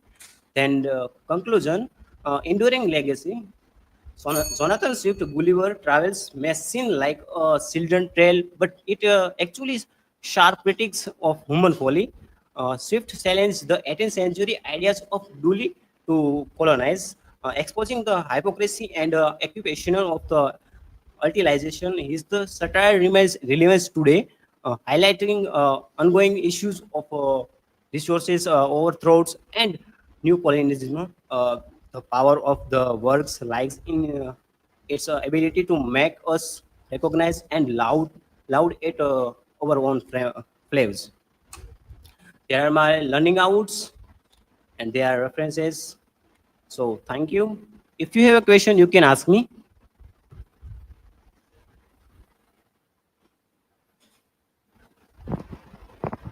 So, Jaypal, my question is, what is the main allegory in A Tale of a Tub? So thank you for question. The main allegory, there are three brothers, Jack, Peter, and Martin. They are symbolizing religious conflicts. They are in Tale of Tubs. Okay, another.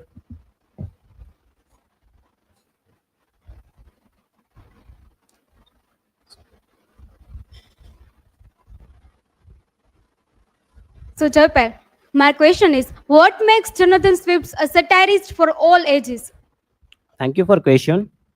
Swift work explores universal. Sorry, Swift works as a universal. Universal human flaws like a greed, pride, and hypocrisy and ignorance that were visual as a modern politics and science and medias. Okay, thank you.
Hello everyone. Uh, good morning. So I'm Jansi Rathod. Today my topic is Puritanism in Practice, Philosophy, Society and the Human Voice. So here's my academic information. Here are the table of contents. And here's my research question related to my topic. So how did the Puritan emphasis on the human voice in preaching and communication shape their philosophy of society and individual religious practice? And here's the hypothesis.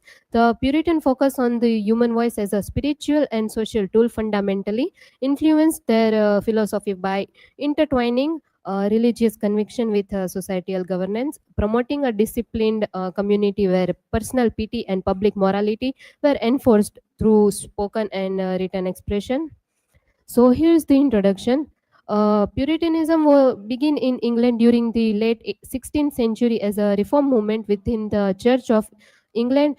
Puritans emphasized the supreme authority of the Bible, the need for the personal religious experience, and God's covenantal relationship with believers.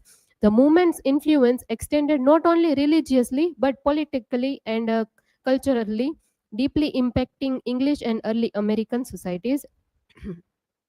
So here's the historical context and social impact. So the rise of Puritanism closely corresponded with England's political and religious turmoil. The resistance contributed to the English Civil War in the mid 17th century, after which Puritan-led forces temporarily overthrew the monarchy. Many Puritans then migrated to New England, where they established colonies and dedicated to living according to their religious ideals.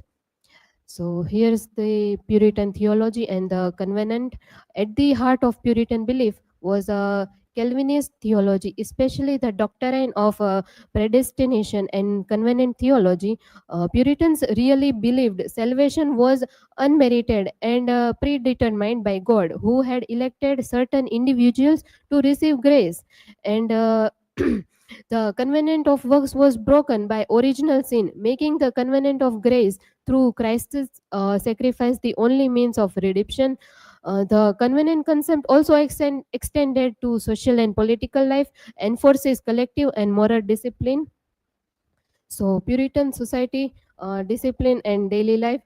Puritan society intertwined private spirituality with public moral enforcement, which visible piety, sobriety, and educational attainment were social norms with spiritual significance. And we can also see the emphasis on moral discipline, which sought not only individual salvation but also the creation of the city upon a hill, a community exemplifying godly order. The human voice communication as a spiritual practice. So the central to Puritan practice was the power of the human voice, and the Puritans' pulpits were not merely places of worship but arenas for shaping concise and public morality. And the spoken word thus functioned both as a link to divine truth and a tool for societal transformation, embodying the Puritan ideal that faith is lived actively through speech and action. So Puritan literature and the voice in writing. So the Puritan literature was intensely focused on expressing the inner spiritual experience, and writers like Anne Edward Taylor and John Milton used poetry and prose to share personal reflections. And a key feature was the use of simple and direct language. And another defining point was the frequent use of biblical references and stories. And the Bible remained their single greatest influence and the standard for all forms of communication. The Puritan poetry introduced personal meditation and confession. And Bradstreet poems, for example, move between family life and spiritual questioning, while John Milton's Paradise Lost dramatizes the great biblical story of the fall and human redemption. So, Puritanism's enduring legacy. Though Puritan political power waned after the Restoration, and their cultural and ideological legacy persisted, the Puritans' contribution to education led to the establishment of schools and colleges promoting literacy for Bible studies, and the concept of a moral accountable community continues to echo in modern social and political thought. So here's the conclusion. So Puritanism was not merely a set of religious belief, but a comprehensive cultural practice where the theology shaped the society through disciplined life and communication. And understanding Puritanism enriches the comprehension of early modern English thought and its enduring influence on Western values of morality, community, and expression. So here's my learning outcome. So basically, I learned how the Puritan emphasis on the human voice, not simply a matter of religious ritual, but a powerful means of shaping both individual faith and societal order.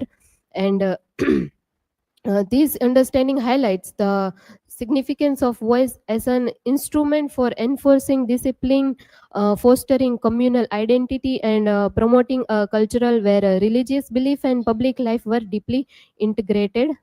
So here are the resources. Thank you. Any question?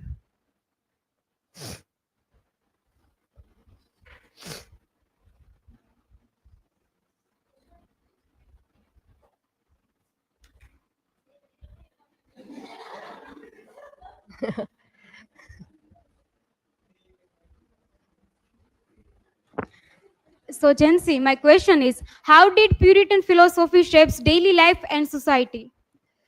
Okay, Chetna. So Puritan philosophy focuses on discipline, hard work, and faith in God, and it also influenced daily life by making people live simple and avoid pleasure and follow strict rules. Okay. So, Sensi, my question is, what role did the human voice play in expressing Puritan beliefs?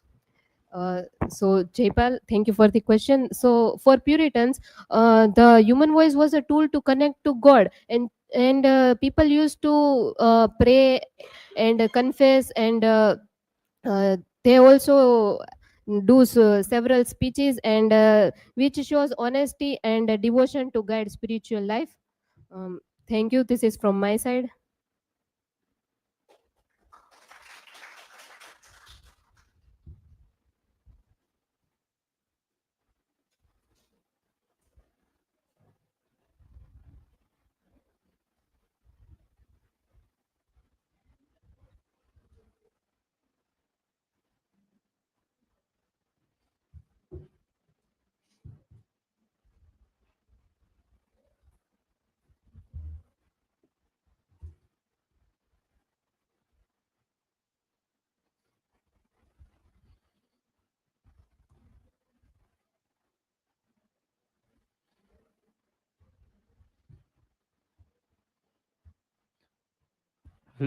Hello.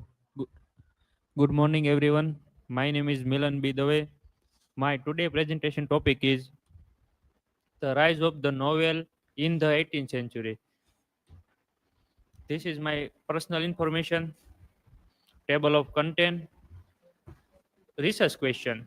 How did the social, culture, and economic change of the 18th century contribute to the rise of English novel? Hypothesis is the narrative techniques and theme established in the period laid a foundation for later literary tradition, including Romantic and Victorian fiction. Introduction. The 18th century witnessed the emergence of the novel as a distinct literary form. Unlike earlier epic poetry and drama, novels focus on realistic character representing the everyday lives of ordinary people and empathize individualism, exploring personal experience, human psychology, and moral dilemmas. This period also marked as a significant shift from poetry and drama to prose fiction. Novels become more accessible to the rising middle class and combined entertainment with moral instruction, making them both engaging and educational. Moreover, the rise of the novel reflects the social, cultural and economic change of the era, increasing literary urbanization and the growing influence of the middle class shape readership, while novels address relevant social themes such as morality, social mobility, family, and gender roles. Definition of the novel. A novel is a long prose narrative that presents realistic character event exploring moral, social, and psychological aspects of human life. A long prose narrative focus on individualism, experience, and personal development. Realistic depiction of society show ordinary people and real life situation instead of hero or myth. Exploration of moral, social, and psychological theme deals with ethical conflict, emotion, and inner thought of character. Historical concepts. The emergence of the novel in the 18th century was deeply influenced by the social, culture, and economical change of the time. As England experienced rapid growth in the literary print culture and urbanization, the demand for realistic and reliable stories increased. The novel became the most effective literary form to reflect this involving social realities. Key point: growth of literary and the middle class, expansion of print culture, rise of the magazine, newspaper, and circular library made the books accessible. Printing innovation lowered cost and increased readership. Urbanization and changing the lifestyle. Key novelist, key novelist and work. The 18th century produced some of the most influential pioneers of the English novel who helped shape in the theme, structure, and purpose. This writer introduced realism, moral reflection, social satire, and experimental technique, make prose fiction and most dynamic literary from the period. Major contributors and themes: Daniel Defoe, Robinson Crusoe, blend realism with adventure, showing human struggle and moral strength. Samuel Richardson Pamela used the epistolary from the highlight virtue and middle class morality. Henry Fielding, Tom Jones added humor and social satire, presenting vivid portraits of English life. Lawrence Stern and Sandy experiment with the narrative style and psychological depth. Literary impact. The novelist defined realism, morality, and individuality in fiction. Characteristic of the 18th century novel. The 18th century English novel reflect the realism, morality, and individualism of the rapidly changed society. Novelists began to explore personal emotion, social issue, and experimental storytelling, giving prose fiction new literary texture. Focus on personal experience and moral growth. Realistic portrait of society and life. Use of new narrative forms. Themes of the 18th century novels. Major themes in 18th century novels is like virtue, morality, and social mobility, love, marriage, and domestic life. Adventure, exploring and travel, satire and critique of society, influence and legacy. The 18th century novel had a lasting impact on literature, established prose, fiction, and serious and represent art form. By combining realism, moral reflection, and engaging storytelling, novelists created work to adapt to growing middle class readership while also influencing figure generation of writers. Key point: extravagance of the novel as a literary form, inspired romantic and Victorian novelist, introduced narrative techniques still used today. Conclusion: the novels of the 18th century mark as a turning point in the English literature. capturing the complexity of the human life and moral values as the social change of their time. Writers like Defoe, Richardson, Fielding, and the stream transferred prose fiction from simple storytelling into a powerful tool for reflection, education, and social critique. Their works connected reader to real experience, emotion, and moral choice of provoking the way of future generation of the novelists. Key point: reflection of societal and morality, explore virtue, moral challenge, and class struggle, blending entertainment and critique, foundation of modern fiction. This is my learning outcome. This is my work cited resources. Thank you so much.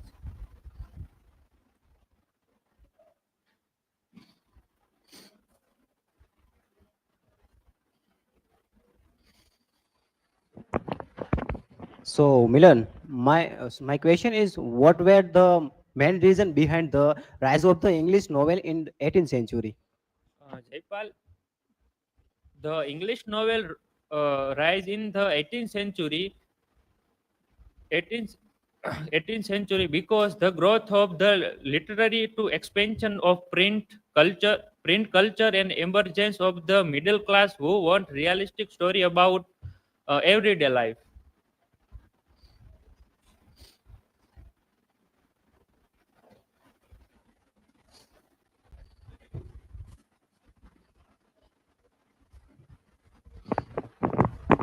Hello, Milan. So my question is, how did writers like Daniel Defoe and Samuel Richardson shape the early English novel? Daniel Defoe introduced realism and adventure in Robinson Crusoe, while Samuel Richardson used the uh, epistolary from the Pamela to explore personal morality and social values. Thank you. This is for my side.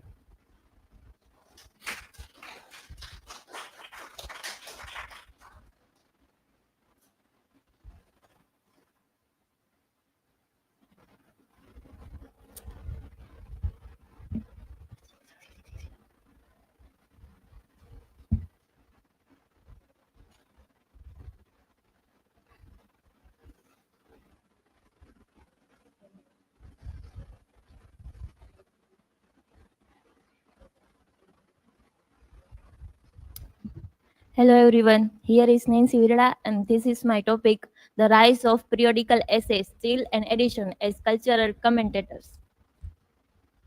The peak of still and edition, academic information, table of content, research question. How did edition and still use periodical essays as a tool for cultural commentary, moral instructions and shaping public opinion in early 18th century England? And why do their essays remain relevant in literary and social studies today? Hypothesis: Edition and Still's essays went beyond entertainment, using wit, morality, and social observation to shape middle-class readers, and they laid the groundwork for the modern English poets, journalism, and public discourses, and also for cultural studies. Introduction, context of the 18th century. The early 18th century shows the rise of urban middle class readers, coffee houses, culture, and the growth of the print journalism. These changes created a new space for ideas to circumstance and for public discussion for flourishing. Bowen notes that the essay seems to have reached its high watermark for the century under Tennyson. Edition and still Edison and still use this form to educate, entertain, and influence public opinion, leaving a lasting impact on English literature and journalism.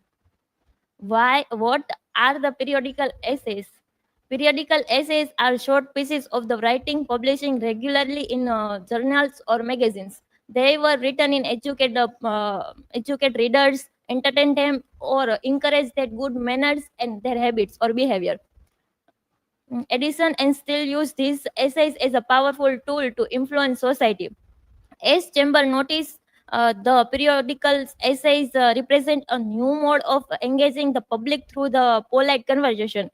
Overall, the periodical essays become a unique literary form of that time. thematic contribution of periodical essays, themes or aspects like wit and desire, moral reflection, taste, and aesthetic or public share. Now, Steele and the Tetler. Richard Steele founded the Tetler in 1790, one of the first periodical journal in the England. His main goal was to explore or expose the false art of the life, to recommend a general simplicity and in our dress or discourses and our behavior. As in William noticed in his book, many essays also included political and social commentary. Also, Marcel notes that Steele's writing often carry ridiculous dimensions, which changes authority and promote public discussion on social and political issues. Overall, Steele's Tetler said the foundation for periodical essays is the tool for cultural and moral influence in 18th century England. The peak of Tetler and the Spectator. Edison and the Spectator. Joseph Edison joined Richard Steele in 1711, and both are the Spectator. Their main aim was the elevate morality with the wit and the compare both morality and wit.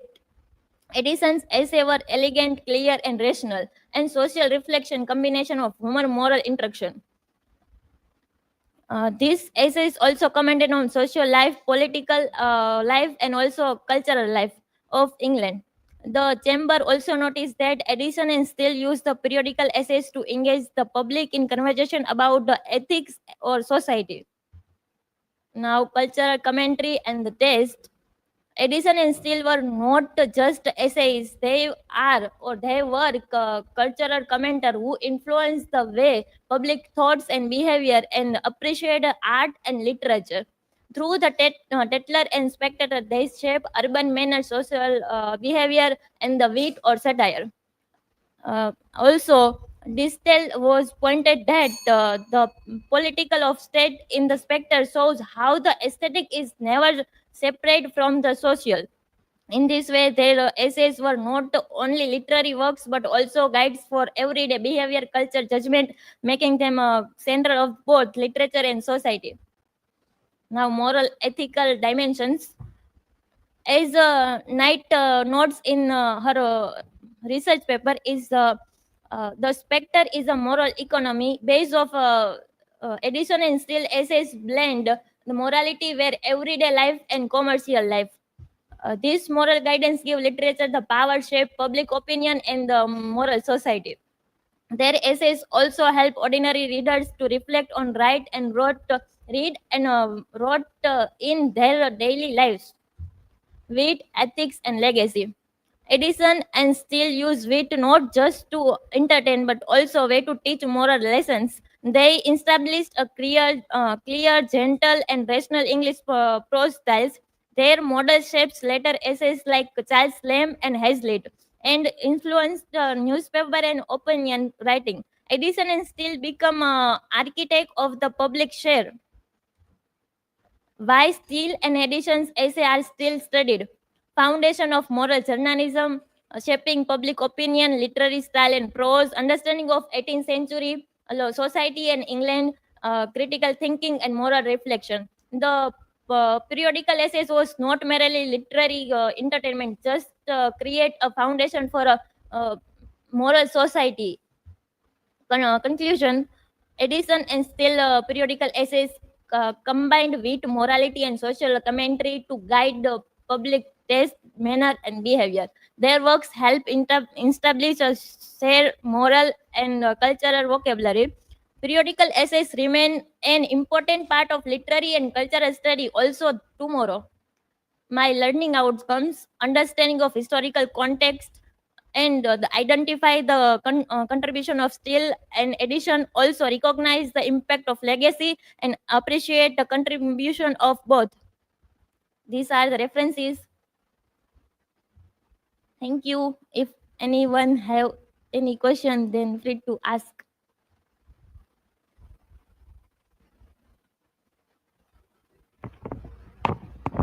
Nancy, my question is, do you think the Spectator and Tatler would be popular if they excite today? Why or why not? Yes, Milan. I think today's time both of periodical famous because both are using witty and satire on that society. So at present time both are known as modern literary periodicals. Anyone else?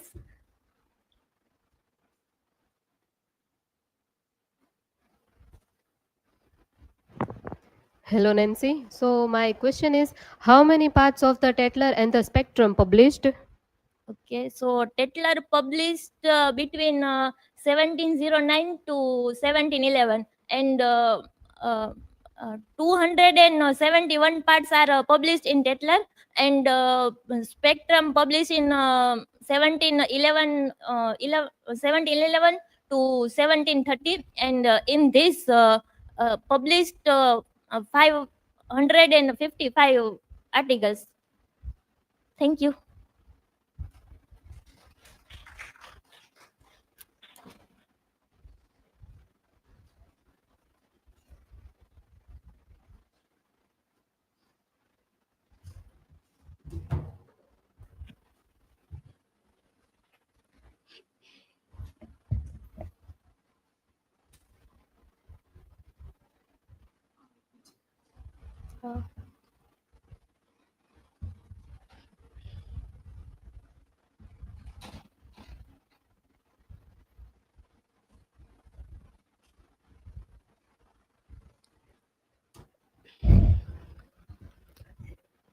So, hello everyone.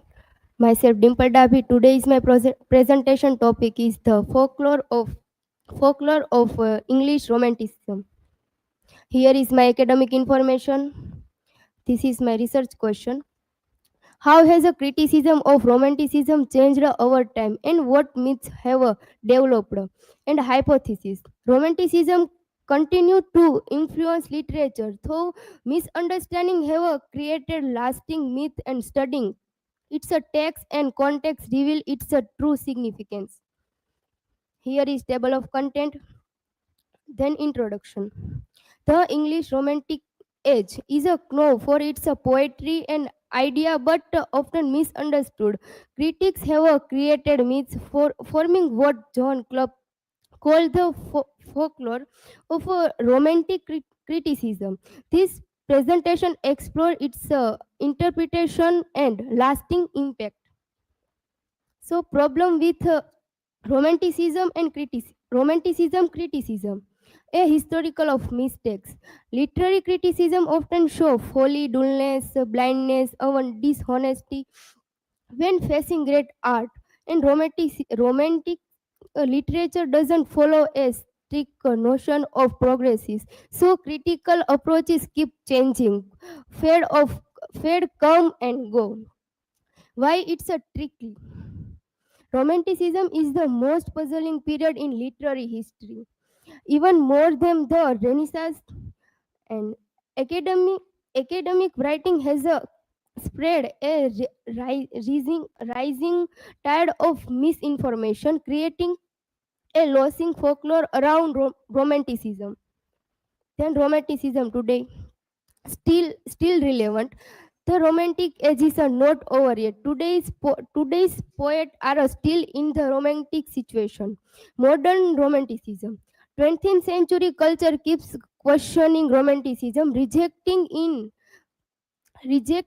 it in a some way, but also popularizing. We are all romanticism now, yet romanticism is still hard to define clearly. Then continuity and discontinuity. Romantics roots in a modern literature. Critics like Bloom, Fry, and Hartman see romantic influence continues to today. Philosophical critics often merge period looking for a similarity across time. Historical perspective. Historical focused critics draw clear lines between periods. Romantics and Victorian are sometimes as different as a romantic were from their procedures. Makair, we can have it both way, recognize both continuity and difference. Then Victorian critic and Matthew Arnold. Ambivalence toward romanticism, influenced by romanticism but with its excess, valued their imagination but classical, premature literature, climbed romantics lacked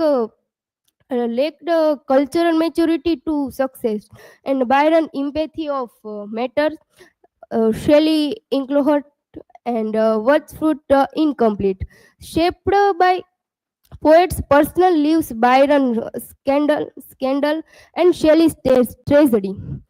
Overlooked the impact of the French Revolution, emphasized moral seriousness over involence. Unrolled critic often fail of recognize that his purpose was not to impose, but to the cultural conversation. 20th century critic T.S. Eliot, in Arnold's footsteps, supported Arnold's critic believed they still held true. Called Romanticism the era's riff-raff, yet prized their verity and richness. Critiqued, he shared romantic art hat. Then current problem in criticism. Today's criticism has become a fluid of theory and personal interpretation. Critics often overlook bigger question about poets and poems. Literary work risk being under layers of theory. The focus often shift to critique skill over understanding the text. We are still far from fully understanding romantic poetry as the poets. Then political of romanticism, folklore, ideology, and criticism and romantic studies. The politic of criticism, young that theory as and criticism cannot be neutral. They power structure like nationalism, colonialism, or academia. Then intersecting views. When we studying romanticism, we both folklore and political myths about emotional and theoretical agendas about meaning. So folklore itself become political. Then conclusion. Romanticism shaped modern literature, but critics like Arnold and Eliot created lasting myths. Studying text and context show romantic poetry as a critique of life and requiring us to insight from folklore. This my learning outcome. Then reference. And you have any question? I feel full the answer.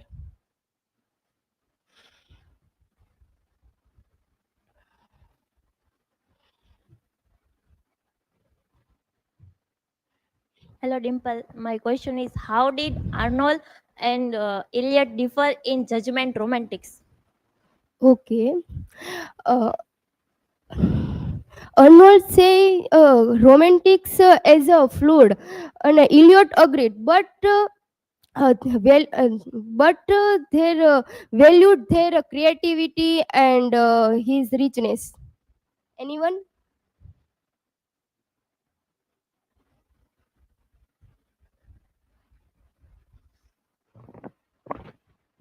My question is, why is romantic criticism called folklore? Okay. Critic, critics misunderstood romanticism, spread wrong idea about it, and then which creative lasting myths. So this is from my side, and thank you.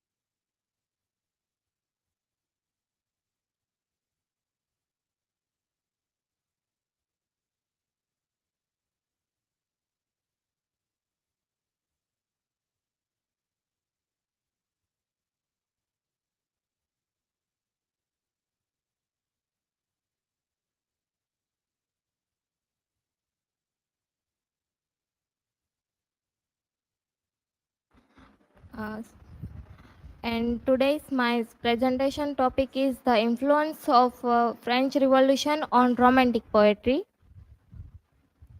Here is my academic detail and presentation details. Here is my research question. How did the French Revolution shape the themes, ideas, ideals, and imaginative expression of romantic poetry across England and France? My hypothesis: the French Revolution profoundly influenced Romantic poetry by transforming political ideals of liberty and equality into poetic expression of emotional, moral, and imaginative freedom. Here is table of contents. Introduction. The French Revolution was not only a political turning point but also a profound cultural event that reshaped the imagination of an entire generation. The ideals of freedom and human dignity rebirthed across Europe, finding expression in Romantic poetry. As M.D. Peterson notes, Romanticism emerged in direct dialogue with the revolutionary unfavors of the age, reflecting both the hopes and disillusionment that followed the revolution. Context: the French Revolution and the rise of Romanticism. According to Gilman, the French Revolution's early phase inspired a revival of the poetic spirit, unifying political change with artistic rebirth. Gilman argues that the revolution challenged the rigidity of enlightenment reason, leading poets to celebrate emotion, individuality, and moral freedom. The social chaos and idealism of the period encouraged poets to envision a new moral and artistic order. Thus, Romanticism became both a continuation and a critique of revolutionary fervor, translating its political language into the emotional and imaginative register of poetry. The interplay of English and French Romanticism.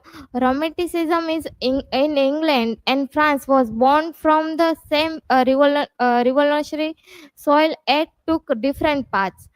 French poets like Chenard and Lamartine express civic passion, while English poets internalize political ideals as a personal emotion. Wordsworth and Coleridge transformed enthusiasm for liberty into spiritual and moral introspection. Romantic poetry thus become a translational dialogue, translating revolution into art and imagination. Romantic utopianism and revolutionary ideals. Romantic poetry reimagined revolutionary ideals as dreams of human perfection. Shelley and Byron translated political disappointment into utopian vision. Uh, Sire argues romantic poets turned social failure into imaginative hopes. Romantic utopianism drew its moral intensity from the revolution's failure to fulfill its promises. Disillusionment and the turn inward. Peterson notes that many English romantics initially celebrated the French Revolution but later recoiled from its violence. Wordsworth's early enthusiasm turned into deep moral reflection as seen in the prelude. The revolution's failure to sustain its moral vision lead poets to explore the internal revolution of the soul, shifting focus from external politics to inner experience. This inward turns marks romantic poetry's unique response, a revolution of feeling and imagination rather than for government. Wordsworth and Coleridge experience a loss of faith in a political change. Romanticism as a moral and aesthetic revolution. As Gilman suggests, Romanticism redefined revolution itself, not merely as a social unfavor, but as a transformation of consciousness. Shelley's Prometheus Unbound and Wordsworth's nature poetry both express belief in the redemptive power of imagination. Thus, romantic poetry uh, prepared the revolutionary spirit in a new symbolic form. Comparative analysis comparative analysis together these scholars reveal the multi multi multidimensional impact of the French Revolution on romantic poetry. Gilman emphasized culture revival, Sire focus on imaginative utopia. Peterson situate situate romanticism within the political history. Their perspective collectively show that romantic poets were not passive observers but active interpreters of revolution, transforming politics into poetics. The revolution thus become both the subject and the spirit of romantic art. Conclusion. In conclusion, the French Revolution profoundly shaped the development of romantic poetry by influencing it with ideals of liberty, equality, and human potential. While political disillusionment tempered early enthusiasm, the revolutionary influence endured in poetic imagination. Here is my learning outcome. By studying this topic, I have learned how the influence of how French Revolution influenced romantic poetry and give poets a new way to express freedom and emotion. Also, how poets like Wordsworth, Shelley, and Byron were influenced by revolutionary ideals. This helped me to see the link between political freedom and poetic imagination. Also, I have realized that historical event can deeply shape the literature. These are references, and thank you. If anyone have question, please ask.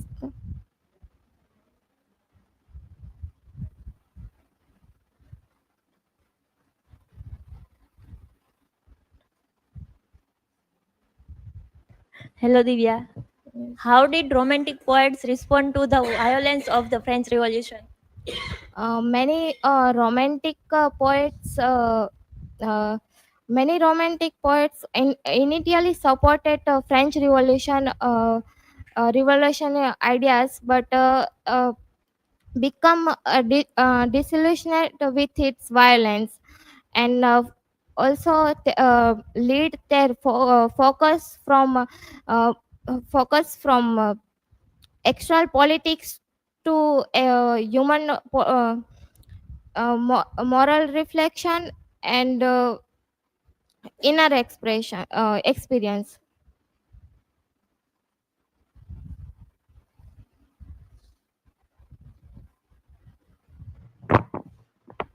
What is romantic utopianism? Um, Romantic utopianism refers to poets of better refers to poets better vision poets vision to better world. Also, it's born out of revolutionary ideas and emphasis and also emphasize human potential. Thank you. That's it from my side.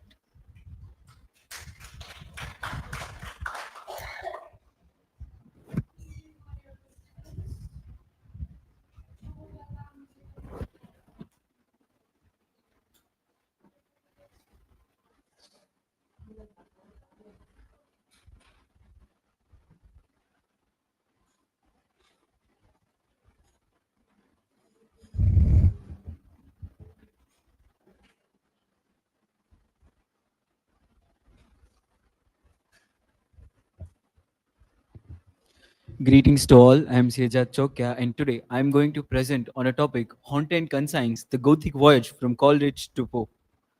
Here are my academic and as well as my presentation details. Here is the table of content that we are going to follow today, and let's go into the dive on and voyage of this Gothic literature through following this table of content. My research question for this presentation is how do Samuel Taylor Coleridge and Edgar Allan Poe depict the haunted conscience through Gothic and Romantic elements in the rhyme of Ancient Mariner, the fall of the House of Usher, and the Black Cat? Hypothesis would be in the rhyme of Ancient Mariner, the fall of the House of Usher, and the Black Cat, Coleridge and Poe transform moral and psychological conflicts into Gothic experiences through supernatural imaginary, isolation, and symbolic horror. They show that true terror lies within the human conscience, offering early literary insight into psychology and ethics. Okay, let's start with introduction. Gothic literature combines mystery, supernatural elements, and human fears. As we can see in the Black Cat, the narrator itself becomes the reason of his own madness and destruction. Romantic ideals in Gothic works explore conscience, morality, and psychological struggles. Focus on the presentation would be Coleridge, the rhyme of Ancient Mariner, Poe, the fall of the House of Usher, and the Black Cat. These texts use supernatural imaginary, isolation, and symbolic horror to externalize guilt, fear, and moral conflict. My aim to present this presentation show how Gothic and Romantic literature provides early insight into human psychology and ethical consciousness. Gothic conscience and literature. Okay, before starting the topic and voyage, let's see what is Gothic conscience in literature. The haunted soul. Gothic literature transformed the inner conscience into a landscape of fear, guilt, and moral tension. Invisible monsters, the real terrors often lies within the mind rather than in external supernatural forces, as we can see in the Black Cat and the fall of the House of Usher, that the characters itself find terrors and guilt in their own self, not by the external supernatural forces. Symbolic horror, haunted houses, cursed objects, and spectral imaginary reflect characters' psychological and moral struggles. Romantic depth, Gothic darkness merges with romantic ideals of emotional morality and spirituality, exploring the human psyche. Focus on study would be Coleridge and Poe's externalized moral and psychological conflicts, creating a Gothic voyage through the human soul. Okay, let's start with the Coleridge, the rhyme of the Ancient Mariner, and overview. Plot summary would be the mariner kills an albatross, bring guilt, supernatural punishment, and isolation. Gothic elements used by Coleridge is supernatural events and spectral imaginary. Isolated setting is the sea and haunted landscapes. Symbolic punishment and moral consequences find in the rhyme of Ancient Mariner. Continued. Right, what are the romantic elements that are used by Coleridge? It emphasizes on nature, emotion, and spirituality, exploration of human morality and conscience, psychological dimension. The mariner's internal guilt and torment mirrors the haunted conscience central to Gothic literature. Significance of this text is serves as an early literary exploration of moral and psychological conflict, bridging Gothic and Romantic tradition. Coleridge analysis of haunted conscience. Guilt and moral turmoil. The mariner's act of killing the albatross symbolizes violation of natural and moral orders, which lead him to psychological torment. Isolation and reflection. Forced isolation at sea emphasize internal struggle and conscience central to Gothic morality. Supernatural as a psychological mirror. Ghostly phenomena and the albatross itself externalize the mirror guilt and fear, showing how inner conflict manifests and external horror. Spiritual and ethical conscience. Redemption through storytelling highlights the interplay of morality, repentance, and the human psyche. Gothic Voyage, Coleridge uses Gothic imagery to visualize psychological and ethical conflict, making the mariner's journey a metaphorical voyage of the haunted conscience. Okay, the fall of the House of Usher. Overview. Plot summary would be the narrator's visit Redrick Usher, witnessing decay, madness, and the eventual collapse of the Usher family and mansion. Gothic elements, haunted mansion and gloomy setting as a reflection of psychological decay, themes of fear, suspense, and supernatural atmosphere, family curse and spectral imagery reinforcing moral and mental determination. Psychological dimension in this text, Roderick Usher's mental instability represents the haunted conscience and inner terror, which you can find in this image. Romantic elements, emphasis on emotion, imagination, and the sublime experience of fear. Significance of this text is Poe combines Gothic horror and psychological insight, externalizing inner guilt, terror, and moral conflict through setting, characters, and narrative. Poe haunted concise in the fall of the House of Usher. Psychological decay. Roderick Usher's fear, anxiety, and hypochondria reflect inner moral and mental turmoil, as coined by Butler. Haunted setting as a mirror. The Usher mentioned crumbling architecture mirrored Roderick's psyche, externalizing guilt and fear. Symbolic horror. The decayed house fissures and gloomy atmosphere symbolized in the haunted, concise, and moral decay. Isolation and madness. Isolation amplifies Redrick's psychological distress, highlighting Gothic focus on the inner mind. Gothic moral vision. Poe shows that true terror lies in human consciousness itself, blending Gothic horror with romantic psychological insight. Okay, let's get the overview and analysis of the Black Cat. Plot summary. The narrator descends into madness, cruelty, and guilt after killing his cat, experiencing moral and psychological horror. Gothic elements used by Poe is supernatural undertones. The Black Cat as a symbol of guilt and fate. Psychological terror and suspense. Crime, punishment, and moral retribution enhance Gothic atmosphere. Continued. Haunted conscience, narrator's guilt and fear externalize internal moral conflict. Madness serves as a psychological mirror of conscience, which we can find when this scene happened when he killed his own wife. Symbolic horror. The Black Cat symbolizes repressed guilt and moral failure and inevitable punishment. Significance of this text is Poe combines Gothic horror with deep psychological insight, showing that human mind itself is the source of terror, as happened with the narrator in the Black Cat. When he killed his cat, after killing that cat, he get another black cat, same with the one eye. With the coming of this cat, he fall into madness and kill his own wife. Okay, here is the comparative analysis of all these three texts. Gothic literature explores fear, guilt, and moral conflict within the human mind. Romantic writers like Coleridge emphasized emotion, morality, and spiritual conscience. Poe emphasized Gothic focus on psychological terror and inner moral decay. Both authors use supernatural imaginary, isolation, and symbolic horror to externalize the haunted conscience. Okay, continued.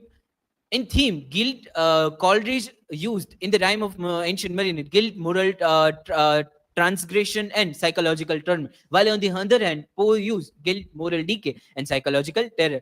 Supernatural elements are used by both. Albatross, ghostly punishment, spectral imaginary. And Poe used haunted mansion, black cat, spectral symbolism.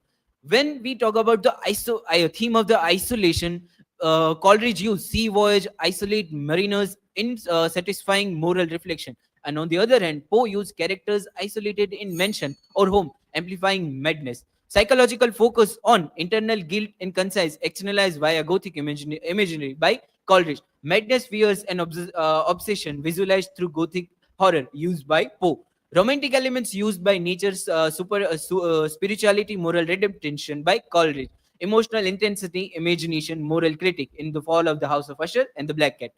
Significance of both the texts: Gothic voyage through conscience, moral lessons in Black Cat and The Usher. Gothic exploration of inner mind, human psyche, and as source of terror.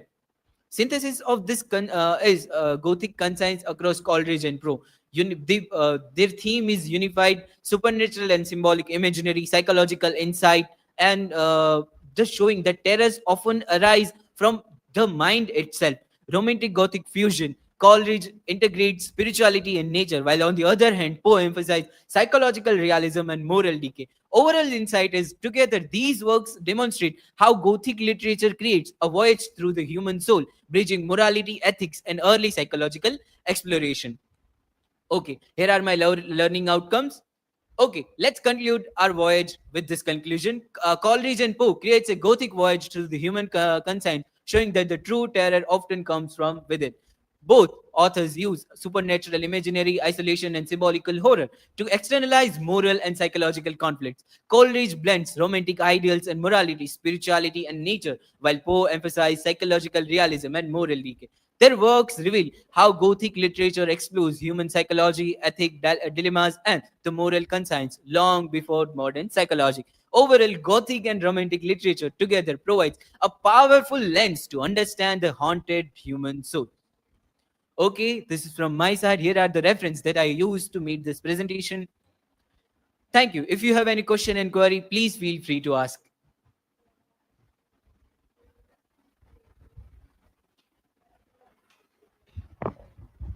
My question is, how do Coleridge and Poe differently portray the idea of a haunted conscience throughout Gothic element in their work? Okay, Divya, thank you for the question. Coleridge used the haunted conscience, spiritual haunted conscience through the character of Mariner with his theme of guilt, and which lead him to contrastable redemption and psychological terror. While on the other hand, Pope focused on psychological haunted conscience, in which he used the character of Usher and the character of narrator, which lead to their redemption with their own karmas.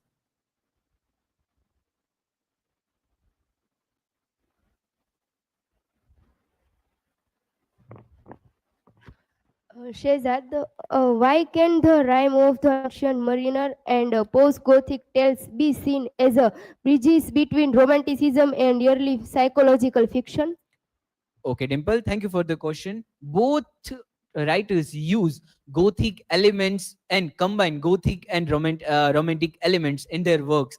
Yes, they both use characters which are psychologically represent something, and which shows the which shows the idea of early psychological fiction in their works, as happen in the Black Cat, that the psychological situation of narrator, and in this psychological situation of the mariner or usher, which shows the psychological idea which focus on romanticism and early psychological fiction. Thank you. This is from my side.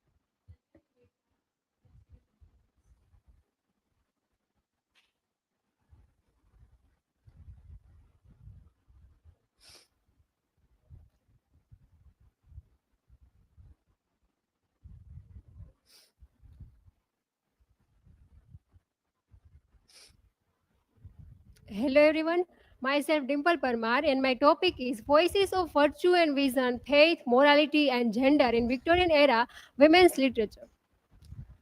This is my academic information and this table of contents. And my research question is, how did Victorian women writers utilize the literary exploration of faith and moral discourse to challenge, critique, or subtly resist the restrictive angel in the house, idle, and assert female autonomy within a patriarchal society? And hypothesis is Victorian women writers did not merely reflect the era's restrictive moral and gender norms, rather they use religious themes and ethical dilemmas as a framework for critique, thereby creating character who refine morality as an active ethical consciousness and personal conscience rather than passive submission, ultimately subverting the angel in the house, idle, and advocating female autonomy and intellectual independence. In this introduction, the Victorian era considered women within the rigid ideal of the angel in the house, demanding moral perfection and domesticity. However, Victorian women writers utilized literature as a critical platform to explore and challenge this limitation. The intersection of faith, morality, and gender in their works, demonstrating how authors engage with religious themes and moral codes to subtly critique societal expectation. Through their narratives, these writers assert a vision of morality rooted in personal conscience and struggle for autonomy, ultimately reshaping the understanding of womanhood and anticipating the early feminist thought. And gender and religion in scholarship. Overview of scholarship. Rodan analyzed research from the 1990s exploring gender and religion in Victorian literature. The review highlight how scholars have investigated the influence of faith on literary production and moral discourse. Focus on women. Most studies examine women's religious experience, showing how female authors negotiated societal expectation through faith. Women writers often use religion as a lens to critique gender roles, moral restriction, and social norms. And then Charlotte Bronte's Religion and Feminism. Religion themes in Jane Eyre. Bronte explored the tension between personal faith and institutional religion. Religion is used to examine moral choices and ethical dilemmas faced by women. Women's autonomy and morality. Jane's spiritual journey reflects the struggle for autonomy within a patriarchal society. Faith is both a constraint and source of empowerment for female character. And then revisiting the angel in the house, Victorian idol of womanhood. The angel revisiting the angel in the house and in the house represent moral perfection and domesticity in Victorian society. Women were expected to embody virtue, selflessness, and obedience. Cultural reflection, novels, medical debates, and popular culture to show societal expectation. Discussion on abortion and female physiology reveal tension between moral ideas and reality. And contradiction and complicities. Victorian conception of womanhood were both idealized and restrictive. Women roles were considered by moral, domestic, and social pressure. And then motherhood and patriarchal ideology. Complicities in woman roles. Mother upload moral standard yet remain subordinate in patriarchal society. Reflect broader constraint on women's agency and identity. Implication for literature and society. Marginalized maternal figure critique societal norms expectation. Shows ethical struggle of woman and intersection of gender and morality. And then feminism through faith. Bronte's fusion of spirituality and feminism. Charlotte Bronte intertwines religious devotion with female empowerment, showing that faith can liberate rather than confine women. For Bronte, true Christianity is not about submission to male authority, but about moral integrity and spiritual selfhood. Jane Eyre's moral power. Jane's strength emerges from spiritual conviction, not social rebellion. And then domestic ideology and middle class women. Victorian novels portray women as central to morality yet subordinate domestic life. Middle class women are depicted as a moral guardians, but their autonomy is limited. Literature reflects contradiction in societal expectation and female identity. And then evangelicalism and women agency. Evangelicalism offers women moral authority and opportunities and for leadership in mission and education. Women could experience personal empowerment through prayer, prophecy, and spiritual gift. However, evangelicalism also imposes social boundaries and refines patriarchal hierarchies.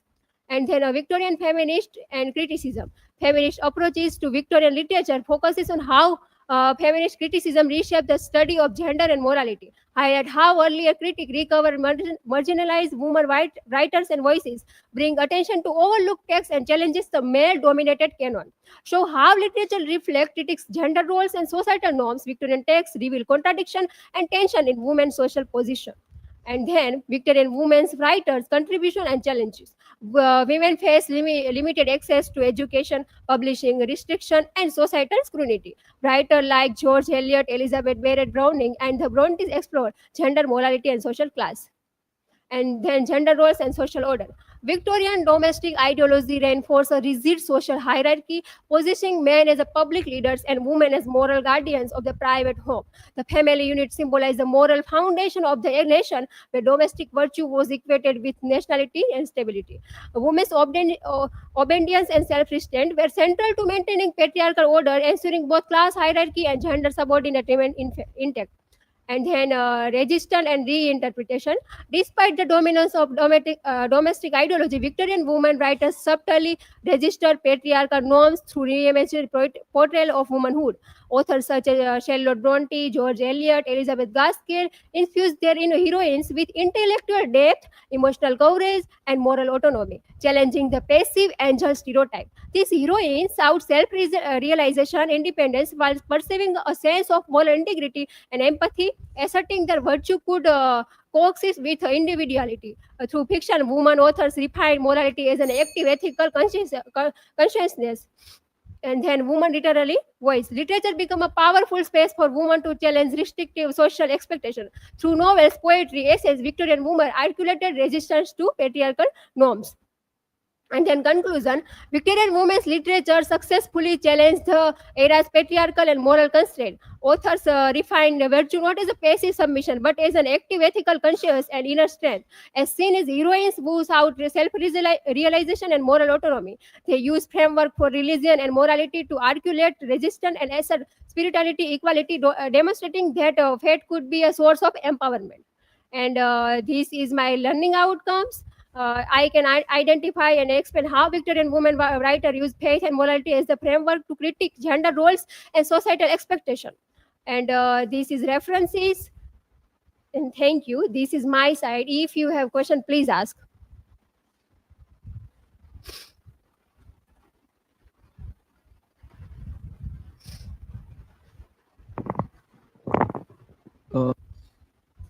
Dimple, your presentation focused on these women writers.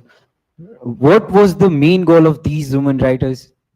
These women writers in Victorian age also main goal of she also deserve the reputation, respect, and education and freedom.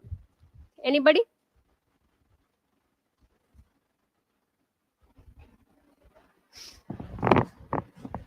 So, Dimple, my question is why are Victorian women writers important in literature? Victorian women important in literature because she also change moral and spiritual discussion, and also how people saw the woman's mind and heart. Thank you. This is my side.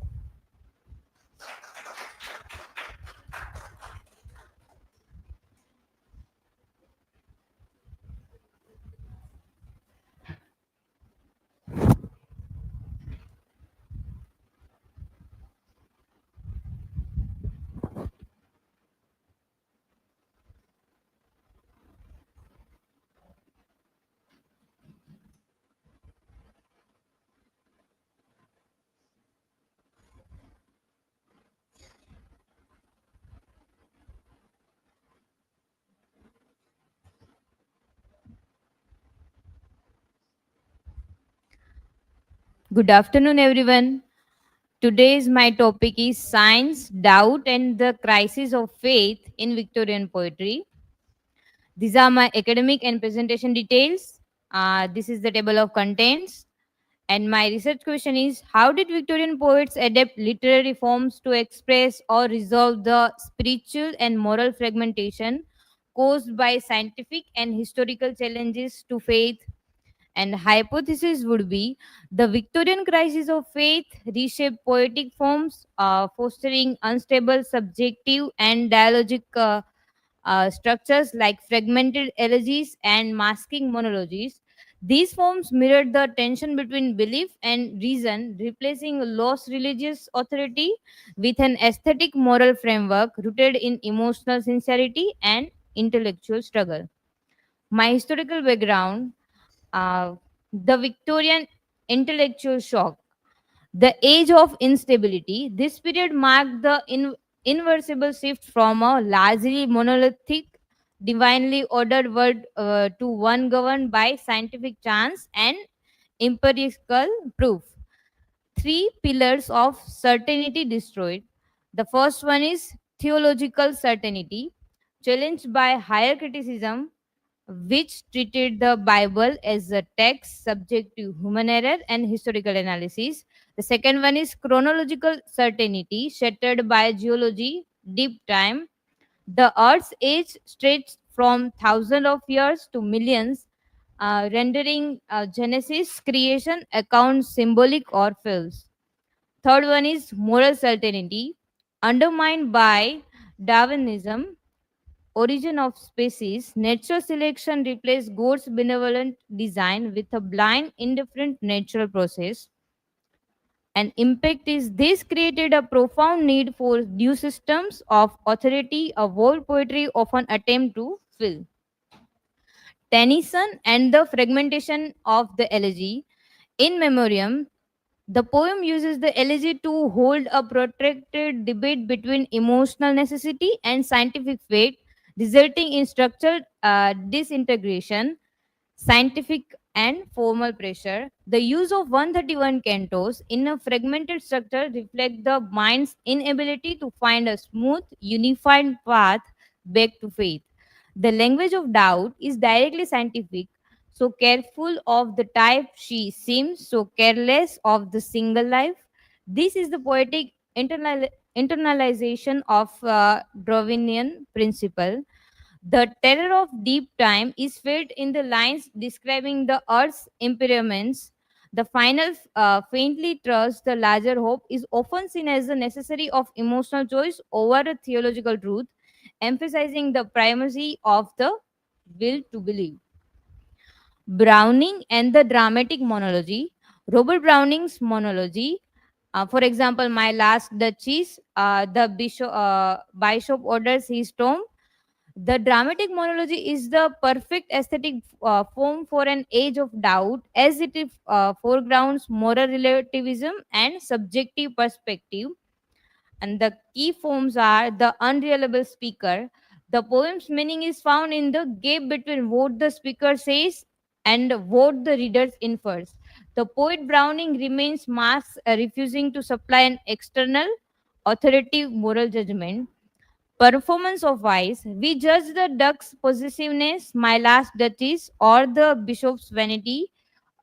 Bishop's order his tomb. Without the poet intervening, the reader is thus forced into the role of moral arbiter.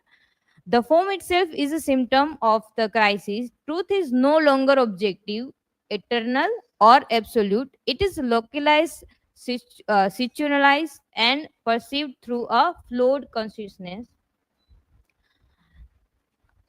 Isobel Armstrong's Poetics. The core idea: Victorian poetry engages in ideological work. Victorian poetry, poetics, and politics. Two languages. First one is dominant discourse. Surface themes are Christian hope and moral stability. And the radical discourse, subversion via rhythm, syntax, form challenging the dominant ideology. Application to crisis. Uh, Tennyson, scientific language like geology, astronomy undermines Christian optimism, and Browning dramatic monology form disturbs stable moral self. For example, My Last Duchess. Critical significance moves the beyond themes to analyze poetics and ideological resistance, reveals how from critics societal norms, for example, faith and individualism. Matthew Arnold, the elegy as a secular lament. Dover Beach.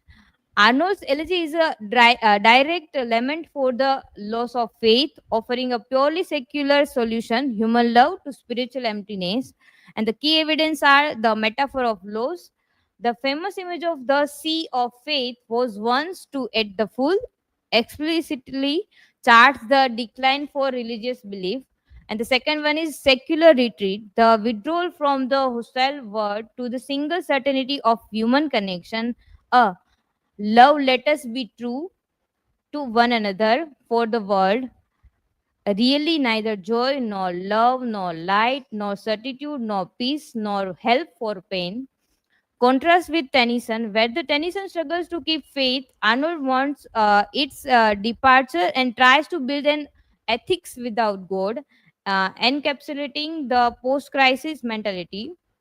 Legacy from crisis to new genre. The intellectual pressure of the crisis of faith was so profound that it led to the formation of new hybrid genres designed to explore those limits. The shift to genre, uh, the breakdown of religious certainty created room for secular modes of inquiry that challenged realism and the traditional morality.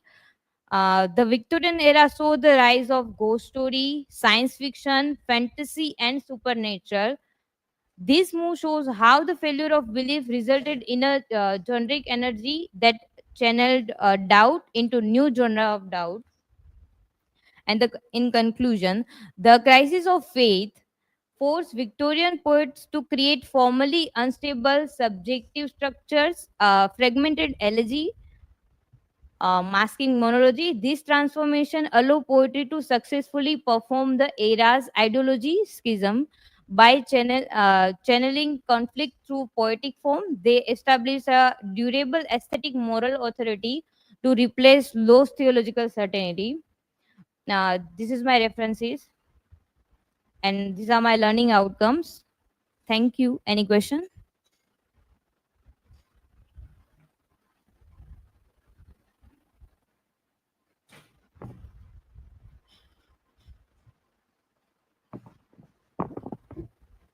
Shivani, why the speaker in dramatic monologue often referred as unreliable? Because the poetry's true meaning we find in the speakers says and what the readers infers. That's why the speaker in a dramatic monologue often referred to as unreliable.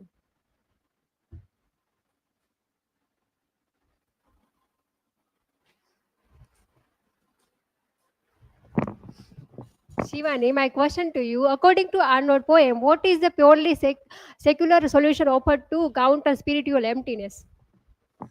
So in Arnold's poems, one of his line is, "Oh love, let us be true one to another," is a purely reflection of human love.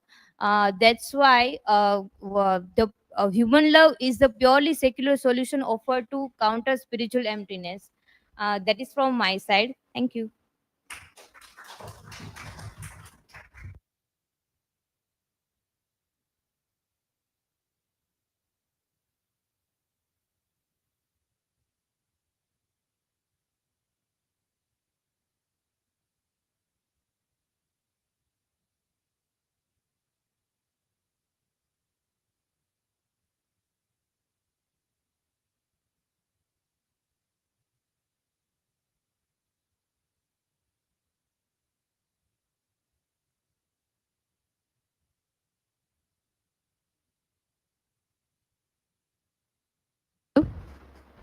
Hello. Audible to all of you? And on the live? Can you check?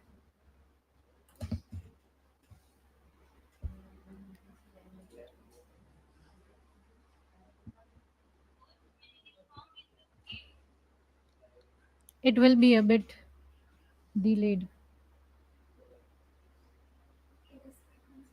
Hello? Okay. Thank you.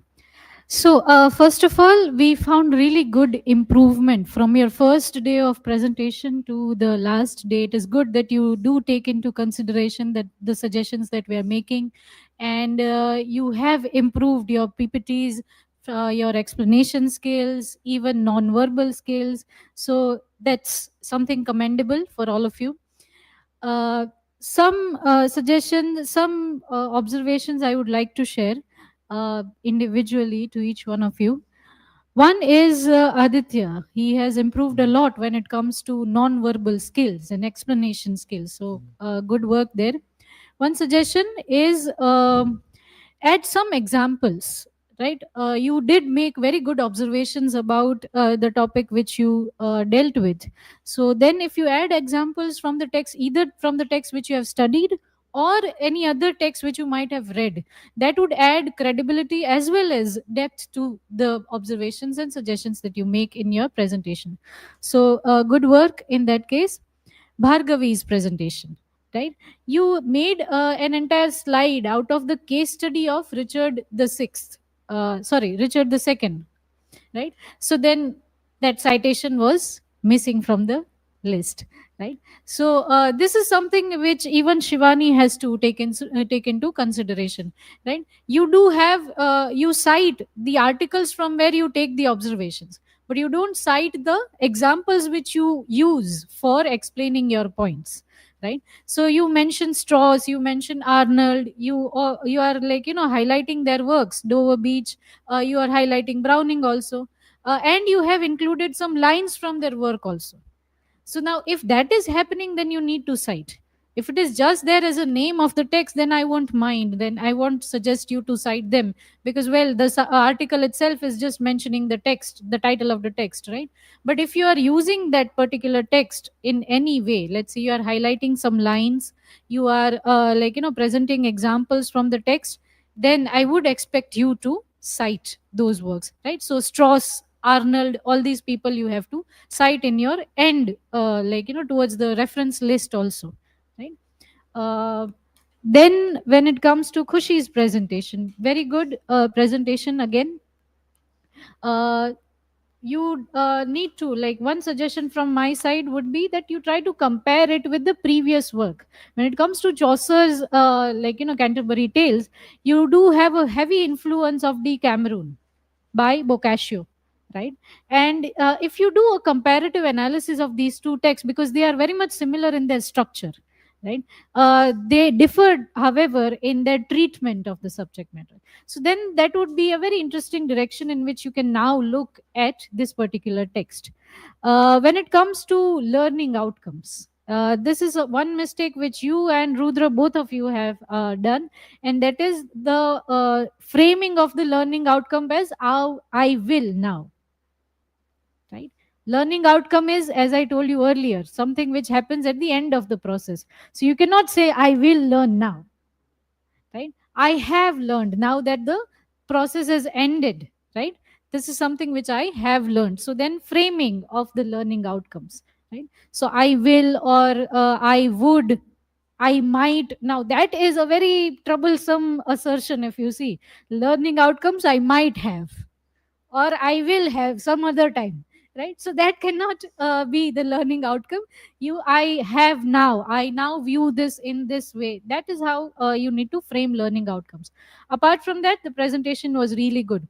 Hiral provided very good observations about how Shakespeare's plays have been adapted.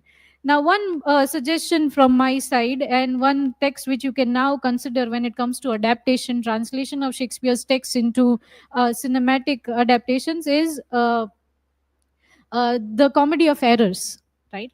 In Hindi film industry, right, we do have one very good example of how a comedy has been adapted. You took examples of tragedies which have been adapted, right? Omkara and Haider and all these texts, movies that you have, they are adaptations of tragedies by Shakespeare. But in 1982, you have Gulzar, who adapted comedy of Shakespeare, right? Angur, the movie was called, right? Now that movie again was also an adaptation from print to movie. It was there. Originally, a Bengali novel was written by Ishwar Chandra Vidyasagar, right? And the title was Bhranti Bilas, right? And then sort of that particular inspired somehow Gulzar to make the film in Hindi, right?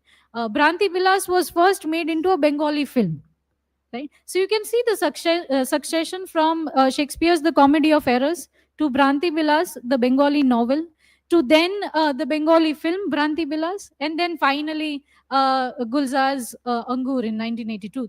So that succession is telling you something about how print text travels across languages and mediums, right? So that would add how comedy is then adapted.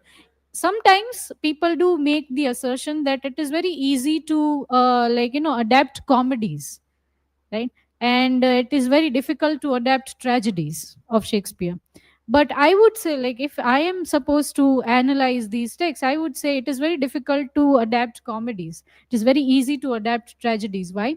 Because tragedies have, when it comes to Shakespeare particularly, they have a very set, very constrained atmosphere, a list of actors, characters, and you have a very succession kind of a thing. Comedy plays with confusions, and it's very difficult to depict confusion on screen, right? Tragedy has a little bit of a linear fashion, right? You don't have one character playing two characters at the same time. Comedy has it, right? So then it is very easy to adapt tragedy into a movie, and very difficult to adapt comedy into movie. But since this entire idea of adaptation, translation, modification, these things are now being revisited and restudied. There is an entire field now. Film studies is one, but within that you have adaptation studies also, translation studies also. So now these fields now you can explore as you move to the next semesters. All these factors you will now study. Then Sandeep's presentation. One minor error I have highlighted is that font color, right? Your slide should be readable, right? And people who are not listening but just reading your presentation, right? They find it very difficult to read those very white color font on a very lighter slide. Becomes difficult to read. So improve the font color as well as the size of the fonts, because these aspects, although they are very minor aspects, they play a very huge role when reading is concerned. Imagine if your novels had such tiny fonts and very difficult to read kind of fonts. It would be very difficult for you to understand your novels and text in that case, right? So do that. Another is in your in-text citation, right? In-text citation, you have just mentioned JSTOR and the number of the article, JSTOR number of the article. Now that is not how you are supposed to do in-text citation. In-text citation should have the last name of the author of the article and not just JSTOR and the number of the article. So that you can work out. Otherwise, presentation was quite good.